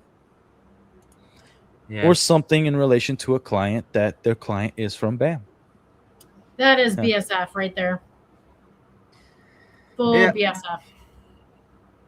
Yeah, they're basically, and so it's also this model where like they have like zero risk. Like they just are kind of like putting people out there. You guys take all the risk. We're going to project all this revenue. And then when your store gets big, like we're going to, we can make all that money into our pockets. Also, what a lot of people don't know is there's ways to not pay your lawyers, and it's legal. There's ways for you to hold out payment. There's ways for you to have your lawyers still do things without you paying them, and having specific retainers. So that's what a lot of people don't understand is like, BAM could possibly hold out for a really long time. Yeah, I think so. Yeah, I'm not saying that like they are doing something that like that. I'm just saying like I think like, there's a lot of possibilities here with the lures that they got. But like like it's like you can only throw money at it for so long, right? If you have deep pockets, like at what point is Eamon going to say like, hey, we need our inner circle to start footing the bill, or we're going to go under, and then these guys decide to walk away and cut their losses. Do you see that happening at all?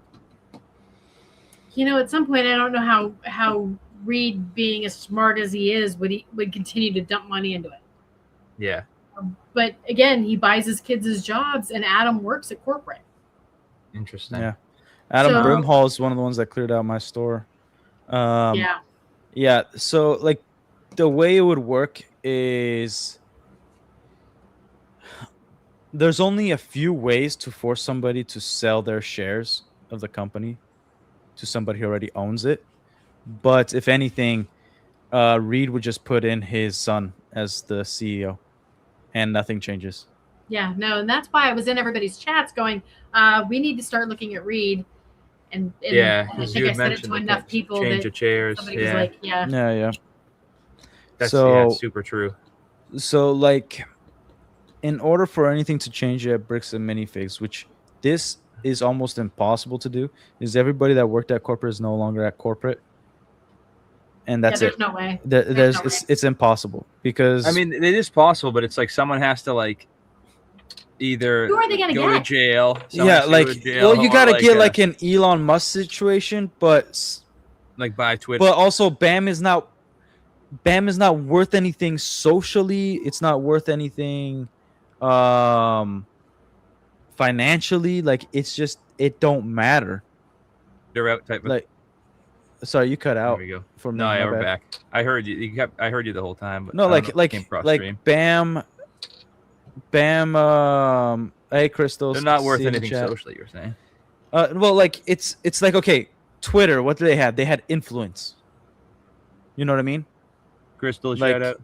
It was influential in media. It was influential in movies. It was influential in Hollywood. All that stuff, and they were like policing, in a way, free speech, right? Mm-hmm. So Crystal, do you want to jump on? It had that kind of currency. I can send you the link. Ooh, yeah, Chris, you want to jump on? So it had that level of currency, right? It's a different currency. So it's somewhat worth the price that he's going to pay. I'm not saying he's like the savior of Twitter, but it needs to have somebody like that either has all the experience in the world.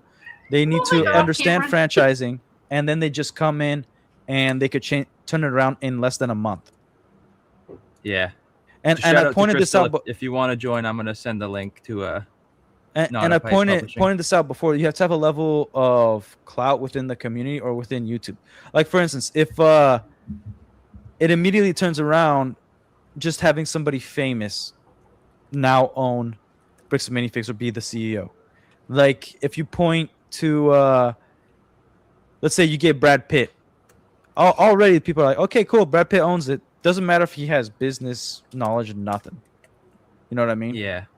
So that's the only way it turns around that quick. But then you have like, Mint Mobile, right? Who's the guy like Deadpool? The Ryan Reynolds? Yeah, like so you're saying if someone comes in like that might be good? I would say something like Steve Jobs after he was kicked out and then he came back. Mm-hmm. But again, Steve Jobs was famous still, and he did a lot of stuff that he had full control. Yeah. Still a word, Super chat, C-Man, thank you, man. When will these store owners figure BAM is making more gross profit off the Lego deal? Yeah, that's what I'm saying. Than they are while holding all the investment risk. Yeah, because I knew it was like someone was posting this. I'm pretty sure it was C-Man originally that like put that out there. Bam pushes paper while raking in cash on both the front and the back ends. Exactly. It's coming. Yep. So what do you think about all that? Like Taveya, like what you were, manager bringing stuff in, like, and Relic, like, you ran the stores as well. Like, are owners right now pissed that they're not getting better deals from Lego? Like, are they getting? Are the deals sold. Better? Or? They were sold on this whole event because they were supposed to get better margins altogether. But here's the reality of it: this isn't a retail thing.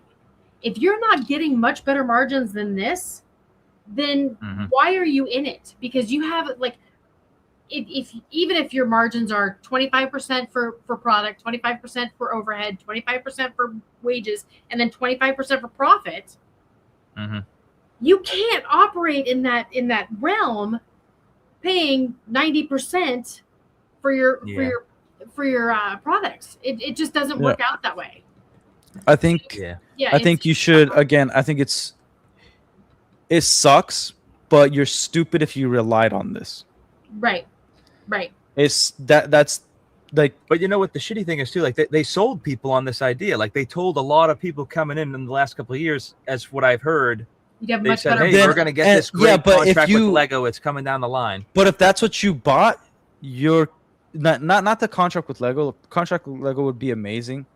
I get that. But in terms of like getting the things delivered, that's the other thing. They said they're going to get a contract with Lego, but they never said what kind of margins you'd get. So it's like, we're going to be connected with Lego. That's cool. All right. Yeah. But again, if you think that is like the best thing about it, you probably should study a lot more on how this all works. Because if you are going to do a buy and resell brick and mortar and it's not your product, you never rely on what's new.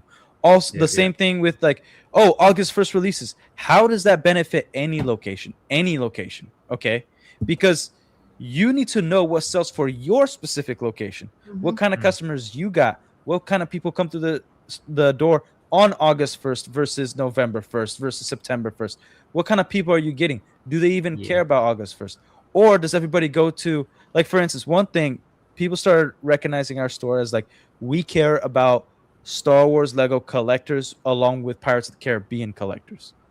So anytime there was something to do with, and Knights and Castle. So when the Renaissance Fair was like getting a bunch of stuff, when Lego's coming out with the new Castle stuff, people knew to go buy at the Lego store all the way in Brandon, and then they would show up at our store right like 2 hours later, because then there'll be something that they could add to what they bought at the official Lego store, right?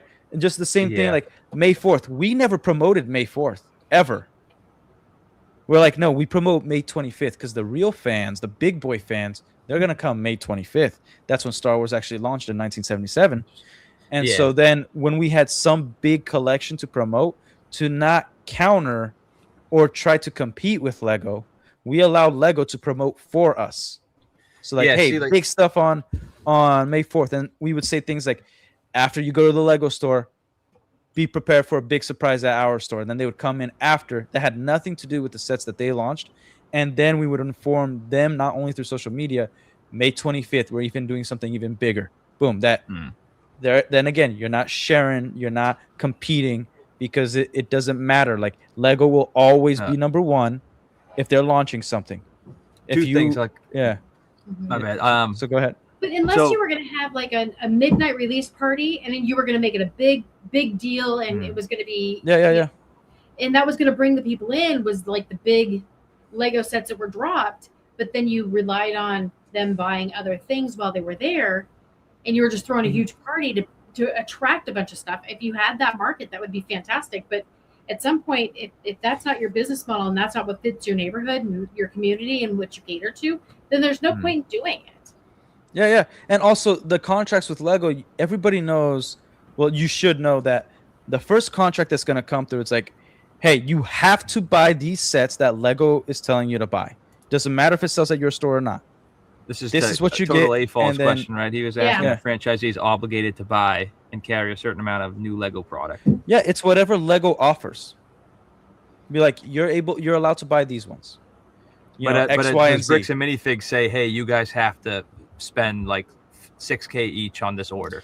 Well, I've pointed out that for Lego to solidify, or for Bricks and Minifigs to solidify a contract, they need to take a loss if they have enough money for around 6 months. So it actually doesn't matter if the stores receive it or not. If Lego sees like, hey, we're getting a lot of money from Bricks and Minifigs buying these sets, they don't care if it sells at your store or not. They got their money. So then Lego's going to be like, all right, now we can create a contract with them. Now we could expand a lot of our inventory to Bricks and Minifigs. And that's what they'll do. So BAM could be like, everybody for 8 months, 6 months, whatever, you have to buy these sets and have them in your store and sell them as best you can or whatever. Now, if you're a franchisee, you can get sets that let's say I don't think right now there's nothing that's like required for any franchisee to do. But if they were required, they could be like, oh shoot, I see the Southington Connecticut stores, you guys are selling this cat like crazy, and I have all these cats. Do you guys have any castle stuff? Because we sell a lot of castle. And so like, how about we trade? And then we both benefit, stuff like that. But for now, it's just like, this is the catalog. Like, what Bricks and Minifigs will do, they'll give you a catalog. These are the ones you can order. And then you order whichever ones. And that would be beneficial. Marina. Sorry, that would be beneficial for the franchisees. If it's like, this is your catalog, pick which ones. But eventually, Lego wants to sell what they can't really sell. And then if Bricks and Minifigs accommodates that and then mandates that for every franchisee, it looks better for the relationship between Bricks and Minifigs and Lego. So that's something that they will do. Like there's in the future, or if they haven't done it. First, I think we should touch on that Sea Marine, but then after, like, I want to ask you another question about like, with big companies, like they're going to buy the entire supply chain in the long run. Like it's like people who are growing, like imagine Walmart or something, like a great value type of thing, right? Mm-hmm. They want the entire supply chain. So in the long term, like I see Lego owning this sort of like used resale market. I'm not saying like 10 years, 15 years, but I'm saying 50 years from now, like that's likely going to be Lego, just because they want more and more. But first I want to address like the Sea Marine thing, and then maybe get to that, because we were talking about the margins, right?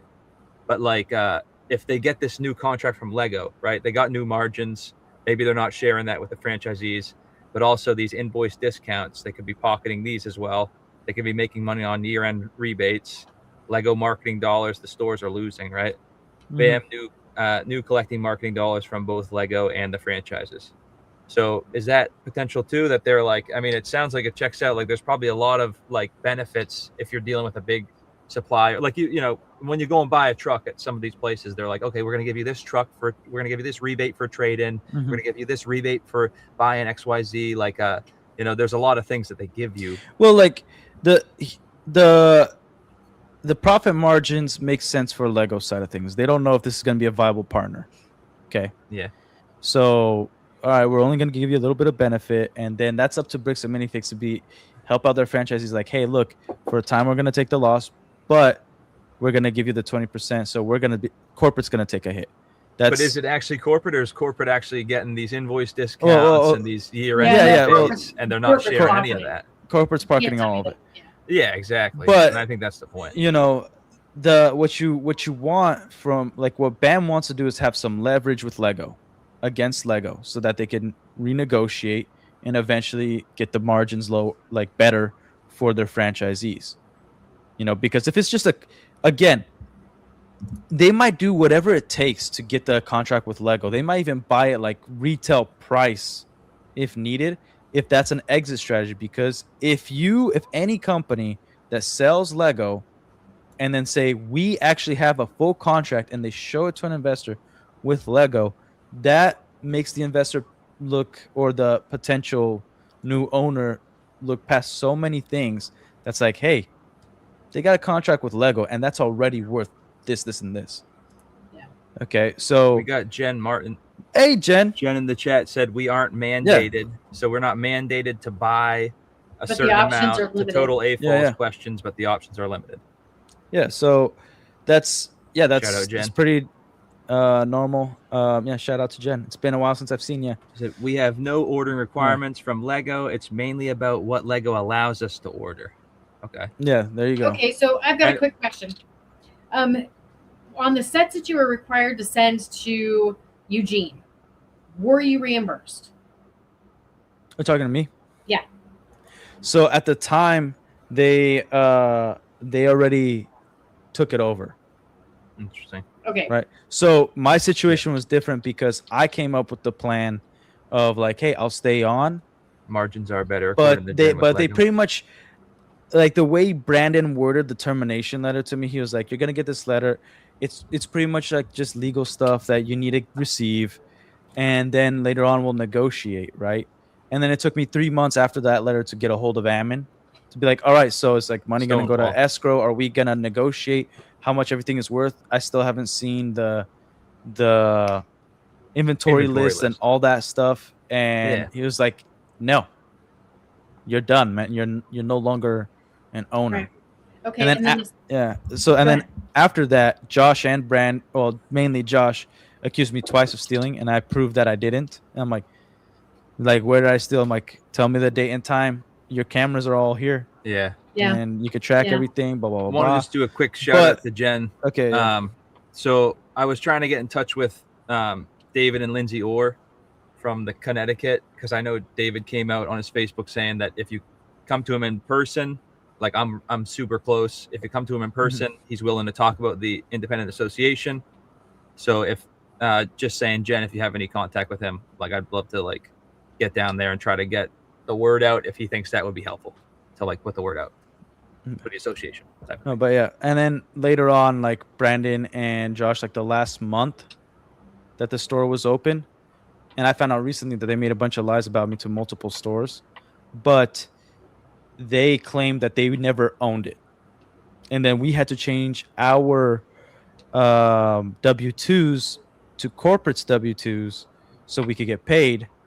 And then Josh and Brandon were no longer there. But then just June 1st, so like 2 months ago, when Matt McNeff gave me a call and tried to tell me to not tell my story, slighted you. He was like, that's not true. That's like, he almost like laughed that Brandon and Josh said this. And I'm like, not funny to me, man, but whatever. That's insane. And you said you never knew if you never found out if Matt and Ammon knew any of that stuff was going on in terms of the money out of the safe and the product going to Eugene. Is that what you meant when by you weren't sure any of that was going on? Because you said I just don't believe whatever comes out of their mouth. I don't believe. But I remember he was saying that he wasn't aware of the personal guarantor thing because they were my personal guarantors, and that's how they left me with the lease. They closed it a day after their name was off the lease, and then left me with the lease, right? My bad. So, I wasn't talking about that exactly. It was like when you were interviewing your boy Devin, like shout out Devin, cool dude. You said to him like after the story of like they kind of looted the store and they were shipping stuff. I believe you were like, and to this day I'm not sure if Eamon and Matt knew any of that, like regarding like the shit that Brandon. No. I know what you meant. Like my bad, dude. No, you're good. It's like I'm saying that like I don't know if they're aware of what everything Josh and Brandon were doing. Like they just left them in charge of the store, and they were just doing all these weird stuff that didn't make sense. They sabotaged the location. While they were there wasn't one virtual tour when they changed the layout of the store that completely destroyed it. Yeah. I remember they things like everything. That. They got wouldn't rid of the couch. They got rid of the couch. I'm like, we get a lot of like grandmas in here. Yeah. That like their kids are gonna run around or their grandkids are gonna run around and they can't see like little things like that. And your place was like a hangout. Like it was like people would come in, you'd build a relationship, and you said guys would come in. Probably guys that hung out at the store, they'd come in and spend $6,000 on a wall. Oh, we had this guy named Mark, solid dude. He'd come in, and literally every Wednesday was like his Dragon Ball Z night. So we played Dragon Ball Z because he never watched it on. He had a standing date with this guy. Yeah. We had it playing, and then he would watch it and be like, you know what? And he dropped $400 every time he was there, like just buying a bunch of minifigs. And then instead of like having a place for your community to hang out, Josh and Brandon want to just put a party room in there that doesn't work for your location. and they tanked the whole operation. They wanted to turn half of the square footage into a party room. Oh, that's bad. And they told you that you didn't know what you were doing. Oh yeah, they even told Carl that everything I was saying was BS. And Carl was a business mogul. Yeah, he knew what was going on. Took care of he was doing this for fun to stay active. Yeah, at one point he took care of like 2,000 people under him. So Carl knew that they were full of shit. Yeah. Dude, you got to get Carl on your. Yeah, go ahead, Dave. My other question is, were you ever reimbursed for the gift cards you redeemed at your store? Yeah, that's a good one. No. Yep. So how much did they owe you? That is a great question. I talked to Crystal about it yesterday. They were $4,000 into her. And if you're not paying the franchisees, that's a real problem. That's actually a breach of contract. Yeah. Because there was store credit, and that was I don't have an exact number. Yeah. But one guy over $1,000. In the thousands makes sense. Yeah. And if they're doing this to every one of the stores, and they've got that $1 million that they've already spent, yeah. Yeah. Well, like two things, like it was always weird that we couldn't share store credit, but we could share gift cards. Interesting. Because then, like, you'll just put your store credit on the gift card, and then they will go to a different store. Oh yeah. And utilize that, and it's like, why can't I don't understand how all this works, and they never explain it. They never explain the marketing money either, right? So Chris says that birthday parties have an enormous profit margin, and absolutely they do, with very little labor involved. I mean, we had party hosts, and so we had somebody that was directing the whole party, and it was a great profit margin if that's the customer that you have. If you don't have that type of customer, then it's not going to benefit you. My numbers, there was no profit. You broke even every time there was a party. How much did you charge for them? Oh, like 300. Oh, geez.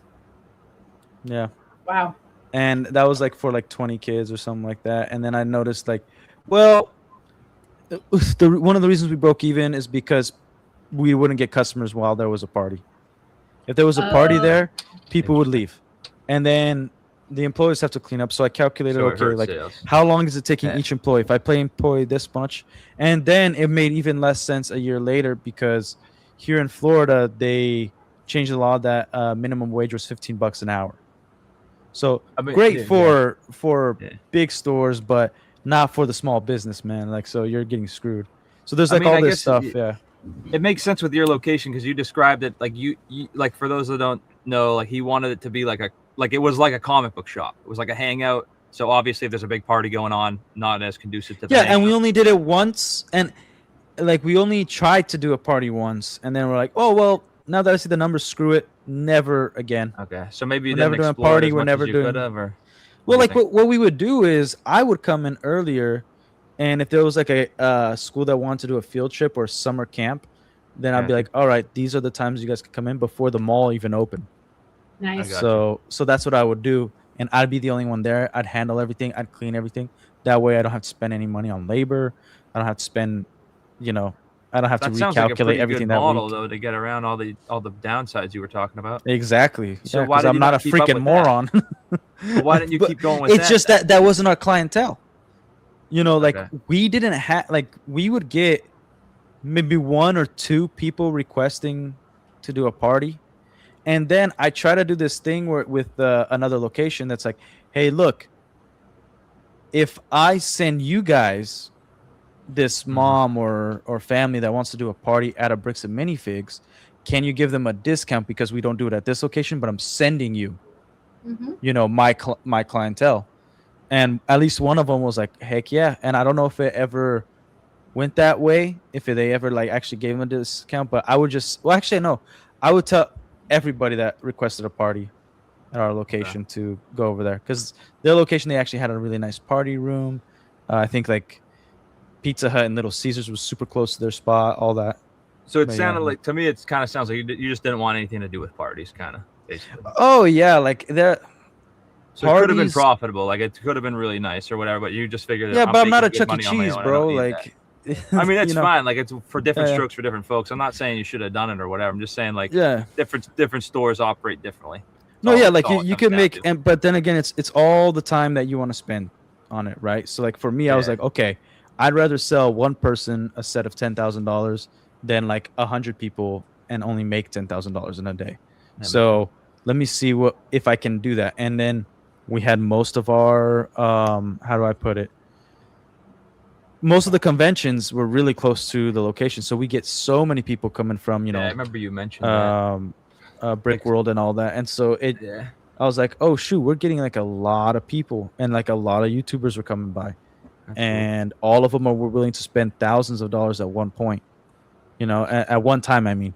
And so I'm like, okay, like that's our clientele. Let's cater to that because that's where the money is.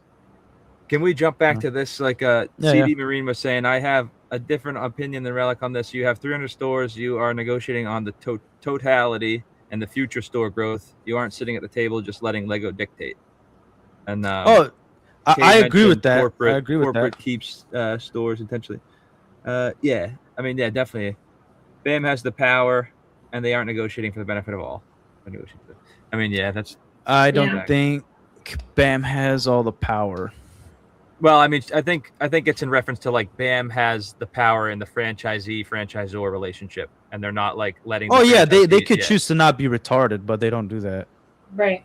Yeah, like of course you know it would be My great. bad. I'm sorry if you. No, they're No. pocketing No, all it's of fine. the. No. I'm sorry if I didn't ask beforehand. Like I try to always be respectful. It's not my stream, so just I'll try to It's all refrain from using certain words. Sorry, guys. Thanks. That's on me. That's on me. No worry, dude. Yeah. It has. So let's see. CD Marine also brought up CMAD Marine. My bad, dude. Gift cards generally come out of marketing budget. Did you guys find that to be true? Dude, we don't know what marketing is to BAM. Like No, Yeah, they don't have. that's No. true. The Marketing doesn't franchisees exist. Pay, no. The Marketing franchisees is- would pay into the marketing or the advertising, and then corporate was supposed to pay for some advertising locally, but they were spending half. they of were what- all supposed to let us know how it worked, and they never did. No. Did you guys ever see there was a bit on Impractical Jokers where Sal was charging people a gouge fee? Like that's just that he was at the restaurant, like coming with the bill, and it's like there's your meal, and then there's the gouge fee. That's what I consider marketing as. It's like a little 1% gouge Mhm. take from you guys. We did gift cards all the time. Marketing department handled. Yeah, at the no. Actually, I administrative- think they're supposed to be the money's supposed to be held in a separate account. That makes sense, yeah, because it's all like accounts payable, right? So they should have it in a separate account. Right. But I doubt they do that. It wasn't listed on their BS, but they don't have to list each one of their bank accounts. They don't have to list, that doesn't have to be listed. So they only had $1 million in cash on hand at the end of the year. So Can you have a shout out? Thank you. it's so hard. Chris Gorman also threw down. They were charging $250 for a hosted party when I was manager. Add in 30 labor and cost of build a fig, maybe 20 to 30 in supplies, almost 200 profit. That's yeah. I mean, I think it's like a super profitable model. I definitely agree with Chris. I mean, I think it's just like it seems like Relic just didn't want to do it and had other opportunities. So No, it just wasn't profitable. Like, okay, this is how much I'm No. paid for figs, and then this is the labor, and then like, okay, if their hands are sticky, how much do I have to wash this? How long is it gonna take? What kind of yeah, What- I mean what am that's I what I'm saying. spending? It's like you didn't Like- want to get into that type of. No. business, I it did sounded get into it. It just it wasn't profitable Well, for and me, for here's my the deal. like. The location. lemon wasn't If worth the you're- squeeze type of Yeah, thing. no, but if Yeah. your customers are leaving, the customers that would spend money are leaving, and you're losing that revenue, and that oversees the profit margin that you would get, Exactly. the profit that you would get on the party. So he's taking, I'm going to make more here than here. Mm. So I can't, granted the profitability is great, but you know what? I can't do that because I could make more money this way. Yeah, and also like the location I bought first, they didn't have a wall separating the party room. I bought Everblock, but Oh. it couldn't block out the sound, right?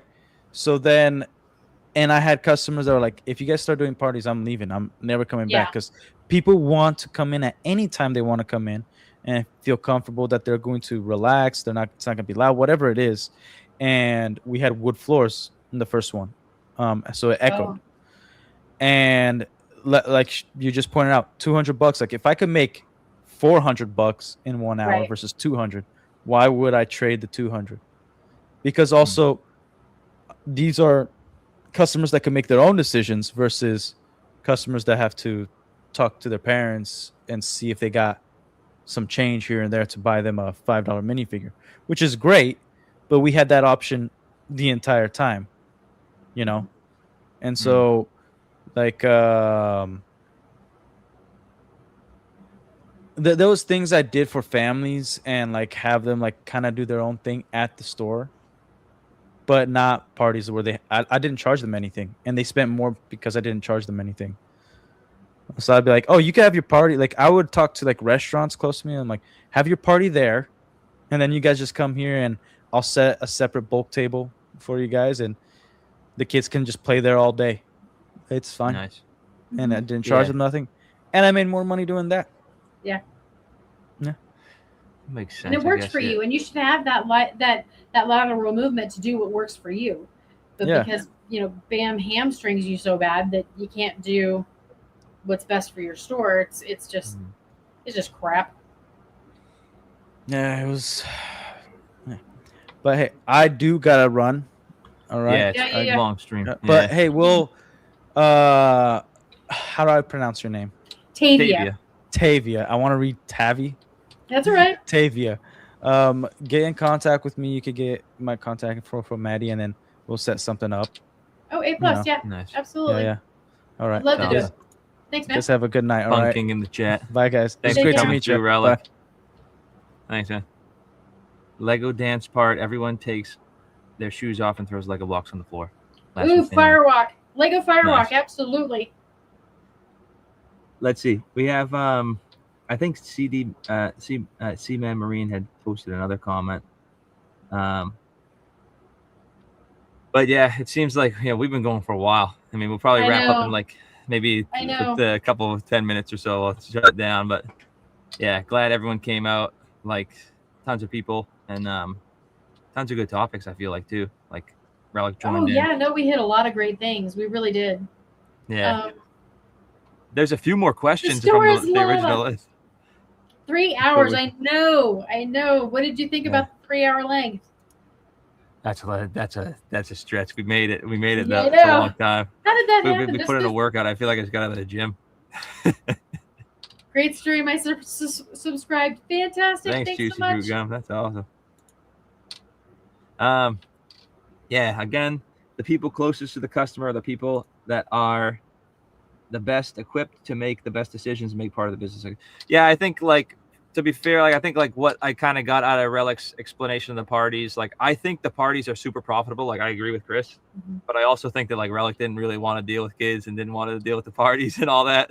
I mean, it takes a special person, and I don't have that. I mean, I was a one and done kind of mom. I have a perfect kid. She's amazing, and she was a reader and would never cause any problems. I really got lucky. So I was. And then if you think about it, it's like these kids come in and they have a great time at the party and all their friends are there. Well, now their friends want to have a great time at their birthday party too. So it's kind of I feel like there would be a lot of ways to kind of help that become a very profitable sector in your business. But if you don't want your business to be centered around kids' parties, I get it. Just different strokes for different folks. I don't think either one's a bad approach, I suppose. There we are. Yeah. But I think I would do parties because it sounds like it would be a lot of money just for you're running a service. It's it's not really Okay, I mean, Mark, what does it mean that at least she didn't try to hot mog you? At least she didn't try to hat mug. So Sheldon Lacrosse, me and Sheldon, we had a hat battle earlier. So he wanted he didn't like he didn't like how I was showing him up with my hats all the time. So he wanted to he wanted to basically challenge me to hat off, and I mean he'll say otherwise, but I don't think he really he had to take his hat off. Let's just put it that way. That's awesome. Hat is running One minute you're talking for a few minutes and then bam, it's 3 hours later. Oh my God, you're not wrong. I know. I did the interview that I did with Chris and Total A Full. We talked for 3 hours. It was nuts. and he got it down to an hour and a half. I have no idea how he did that. Dang. And then Maddie and you and I talked for how long, and then you got it down to like a few minutes. Yeah, we talked forever. Yeah, that interview, we were like, because we were talking even a while longer before that interview, and then it was like we kind of planned out what we're gonna say. But there's like a full 40-minute interview with Taveya that I'm gonna launch pretty much like start to finish. Gets into a lot of like the actual business inside of the Boise, Idaho, and like kind of their approach, and kind of like a little bit more about like what the people are like and how they treat their community. And I know Taveya's got a story on community coming, so watch out for that, you guys. And yeah. But how long before BAM sells? I think that's an awesome question. They are evaluated around 30 million. I think that's why they're doing all this franchise churning and massive expansion, because they want to boost that evaluation up. To survive, it needs a total new owners and captain of the ship. Yeah, probably. I think they're going to be like, I think this is how I expect Eamon to walk away from this clean. He's going to be like, you know what? Just after all that happened, it's just, there's no fault of our own, but it's soured for me. I think we'll sell. And I think he's just going to run away and tuck his tail and try to get some money and run. I hope that he gets, brought to justice before that, obviously. Well, he's a dirtbag, in my opinion. He's a scum of the earth. Fun King. What do you think, Taveya? Like, how long before BAM sells? Like, I don't think they will. You don't think they will? Mm-mm. I guess they got to do something, right? I think they're going to go down with the ship. I think they're just so like in their own vacuum that this is going to end next Friday. This is going to end next Friday. This is going to end next Friday. And then, it's not. And then it's just going to go, woo.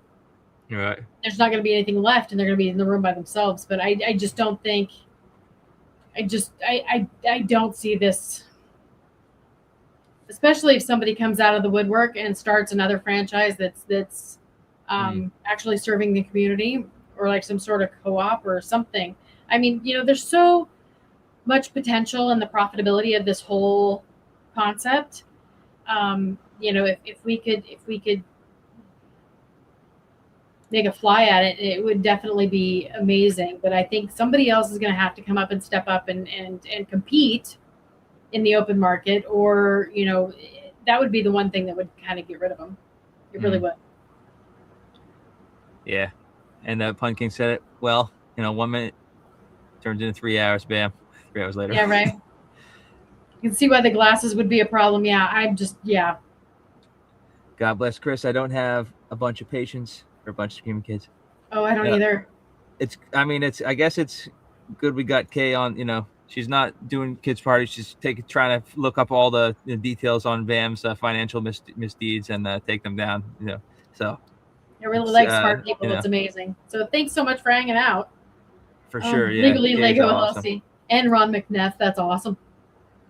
Yeah, Total A-Fall came through. Lemonade Man. We got Chris, Seaman Marine, Pun King. Yeah, you guys are amazing. Oh, so many good people. Yeah. But seriously, it's been awesome. And we also got Salt and Exile. W. Maddie. Sheldon's hat was garbage. I mean, it was literally a garbage bag. It was a leaf garbage bag. That's awesome. Metaphorically, and then literally, like he couldn't hang. He couldn't hang. Shout out to Sheldon. No, he's a good, really good guy. He's been awesome. Like he's become actually a good friend. I talked to him a lot, like on Facebook chat and on Facebook audio. Ego going to be the sword. Seaman Marine says. Yeah, no, he's not wrong. He's not wrong. Thanks, Mark. Sure. Appreciate you. Oh my gosh, I can't believe you guys listened to us that long. Yeah, it's been a long stream. You guys are hanging out. Thanks for letting my word vomit. Kay, I try to hit you up, see if you wanted to come on maybe next time. Yeah, next time. Absolutely. Talks are amazing. It's the editing that gets me. Yeah. David, do you want to tell them a little bit about the editing that what we thought was going to happen?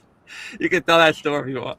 No, it's just we I think as both of us are the same. It's only going to take us like 10 minutes to do this, and it's like overnight. Both Total A-Fall and you stayed up all night trying to do those editing. Seriously. But it's like you guys do such a great job, and I really appreciate that you make me not look so stupid, because I'm not above microwaving plastic. So it's just like one of those things where it's like you guys do a really great job at picking out the stuttering and the and the you guys do fantastic. And I really appreciate that. But it took you a little bit longer than we anticipated, but it was well worth it. And you did an excellent job. And that's why you do what you do and I do what I do. So it was crazy. I originally told Taveya we were going to like launch the video. I think the video was supposed to come out like Friday. And then it was like, we're going to stream Saturday, videos out Friday. And then the video came out like Monday. So it takes a long ass time. The Pun King. Yeah. But you got to sleep. Yeah, I slept a little bit. Did you hear about the optometrist that got into shouting match? They made a real spectacle. Okay, that was only 2/3 of a pun, PU. Yeah. Dang, fired back the Pun King. Yeah. Dang. I have a feeling they aren't going to pay Brian's family on time. Someone said that they believe I think they already paid. I think they already had to pay. That was part of the deal. We need to revisit that, but I think they already paid. Total A-Fall, you did great interview. You are amazing. Thank you so much. I love the comments where they were really fired up, and you were just letting them talk. Yeah, but here's the part that you missed was the fact that I really don't like canned peas. Crystal can't eat cold rice, and Total A-Fall can't eat Brussels sprouts. So until this whole thing drops, you've missed like half of the great stuff. I'm just kidding. But I mean, we went on so many weird tangents. It was amazing. So yeah, no, hard and fast friends that I've made, pretty quickly, and this has been an amazing ride. It really was. But yeah, no, there was a couple points where Crystal and I were just fired up. I mean, when I found out that they didn't pay her for that $4,000 for the gift cards, oh dude, they can F all the way off. So yeah, I want to throw up one more share screen. Like I know everyone knows Lemonade Chris, you're Man. amazing. Lemonade's man, he's like seriously been like one of the like best community members out there, and I haven't even really been like involved in many like online communities before like all this stuff, and it's been super sick because like you meet all these people and they're like awesome, and you can really tell like they care about bringing some justice and stuff. That's why I want to do a shout out to like the Lemonade Man, Tyler Swain. Thanks so much. He does have if you guys like, I know not everyone can donate, but if you guys do have some cash to help him out, like he's trying to basically get some justice as well in his own fight, and so I'm just putting it out there, like he's got a car Lemon that he bought from Honda Ridgeline, and they suck because they screwed him over, and they told him that he could have caused this problem, and it sucks what they're doing to him. Ford did some stuff similar to me. That's why this issue is like personal to me as well, and it took me like literally 2 years of fighting with Ford Pro to get some issue resolved with the van, and that was 6 months in the shop when we're supposed to be traveling and seeing stuff or whatever. Oh, that's nuts. Yeah, so shout out to Lemonade Man. Mystery car manufacturer leaves family in lemon pickup. And you see, he says mystery car manufacturer because they literally they had a court say that he can't even talk about that they did this to him. So, and this is exactly what Bricks and Minifigs likes doing. Hey, we're gonna have people tell you that we're gonna tell our franchisees that you can't talk about shit after we take their lives. Yeah, that's not okay. I don't know if you guys know, but in these termination agreements and stuff with Bricks and Minifigs and the franchisees, they literally say there's wording that says you cannot even tell someone that you have been a franchisee in the past. So if you're going for your next job, what are you doing for the last 3-4 years? Blank on your resume. Oh, I'm not allowed to say. I can't even tell. You can't even talk about your lived experience based on their contracts. That's insane. And yeah, but more to come on all that stuff. I got some interviews with like ex-franchisees and whatnot that are in the works. I think like by the end of August there will be a really good one out, and it speaks to like what the franchise was originally supposed to be like, and I'm sure you guys will like that because it's going to bring a lot more like it'll bring a lot more like perspective to like how shitty it was, and how shitty it was when the McNeffs took over. I mean, and I do have the emails actually from when the McNeffs took over and they announced, and just looking at those emails is disgusting. So see those too. That would definitely be interesting. I got to verify if they're the emails or whatnot. I'll just throw it out there. But yeah, got to verify it. We got to see if we can do all that, do all the background. But just saying, if any BAM wants to say whatever, like, anyway, thank you guys. AM's new member, super sick. I appreciate you. AM's has been solid And apparently we're now in the Punderdrome. And Kay, new member. Love the Punderdrome. Yeah, we're almost at the magical moment. It's like 3, 3, 3, 3, 3. We can leave. I guess we'll shut it down at 3:30, 3:33. So we got like 4 more minutes to hang out. Is that cool with you, Tavia? That's fantastic. That'll oh my gosh, Thunderdrome is amazing. Thunderdrome. Topic just lends itself to jokes. Oh my gosh. I only have the one pun, and that's it. I used it, and I spent it. Welcome to... I'm trying to think of some puns. I gotta say, this must be tough, like Pun King, to keep up with this, because how do you even do this, dude? That's like, dang. You probably have a pun for that too. I'm about to get hit with another pun. I'm gonna be toasty. Yeah. I'm getting cooked.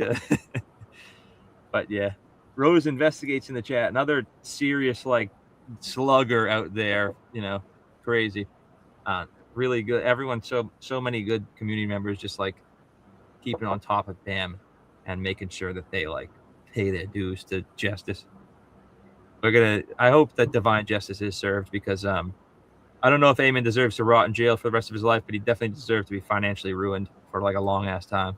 Yes, you can say hi, Rose. Absolutely.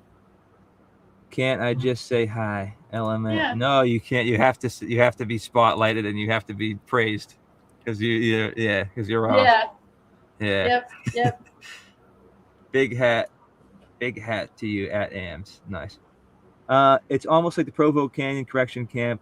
They know they're doing wrong and tell their employees no to communicate with the media. Mm-hmm. So true. Like, did you see all that stuff come out about like what they're coaching the franchisees to say? Like, you don't say anything other than this. And if anyone asks about Eamon, you got to say he's a super great guy. And, is he kissed your baby, and he sent, he sends you a Christmas card every year, and you love him. That's what they literally like. They basically the gist of it. It's like, oh, he's a good guy. Don't say anything bad about Eamon. They're having franchisees like basically telling them that they have to say this type of stuff. At least that's what I saw according to like one of the live streams. It's just sick. Yeah. It's sick and twisted. It's amazing how sick and twisted it really is. The Pun King, he's giving his secrets out. The secret is to have a lot of children and very little remaining sanity. Oh yeah, no, I'm a one and done. One and done. Yeah. I wasn't built for having kids. Not my thing. The Pun King, I see you have a glint in your eye. Nice. Total A-fall, they told them to divert. Yeah. I think the franchisees, they're probably hopefully going to get out of this, I think. I hope so. I think, except for the ones that are like not okay. I mean, there's a whole pile of them that are just not decent humans, but there's got to be some help. And I've said it before that I'd be happy to do some consulting, and I've actually had some people reach out, and I've talked to several. I've got a couple more holes in my calendar, but the problem is that these people just don't have the resources and the tools that they need to succeed. Makes sense. So, I think Rose is putting another update out there. Something came up, I guess. No. What happened? Something came up. I guess like Rose is saying there's an update on the PR mandate. Where should I look to find that, Rose? I want to do a little. I'm gonna try to. Let me check if there's something on some places here. Do either of you know what the discount is on Lego from BAM? I don't know, but I think Jen might know. I think I found this update on. Gotta check the one. I want to think it's like between like 18%, 18 and 20% is what I heard. I think EBN did it. Right. Was when this live was on the overseas vendor. Coming to a close pretty soon here, but I'm going to leave you guys with this. If you want to check out the BAM map update on the script. So reply once, use standard responses. The script tells the independent owners to say what they're independent. 4 answers written before the question. 1 line, the owners owns the 1 line, the owner's own contracts refute. The seizure renamed. So check out the full story in the bammap.com. Best place for all the information you can find on how much dirtbags we're dealing with here in the BAM corporate office. And I'm pretty sure part of the script is telling them telling people that ask you if Eamon sucks that he's a great guy, and he's, you know, if you ever meet him, ask him to kiss your baby, because that's the type of guy he is. You know, should aim him for president. Here it is. Yeah, we got some options. So option A, empathetic. As local store owners who love this, imagine saying this to someone who comes in like, we're pissed. We really don't like what's going on. Well, you know, as local store owners who love this community, we're so relieved to hear that the Mansells have been made whole. Well, we know the path to get here was frustrating. The primary goal of restoring Brian's Lego collection has been achieved through joint public resolution. Here's the deal, though, is that Erica was saying that her store is not a corporate store when all of this came down. I mean, she was telling people that know better, that, you know, they're involved in corporate. And it's just like, it's just convenient. It's situational ethics, and it's whatever serves them at the moment, and it's not okay.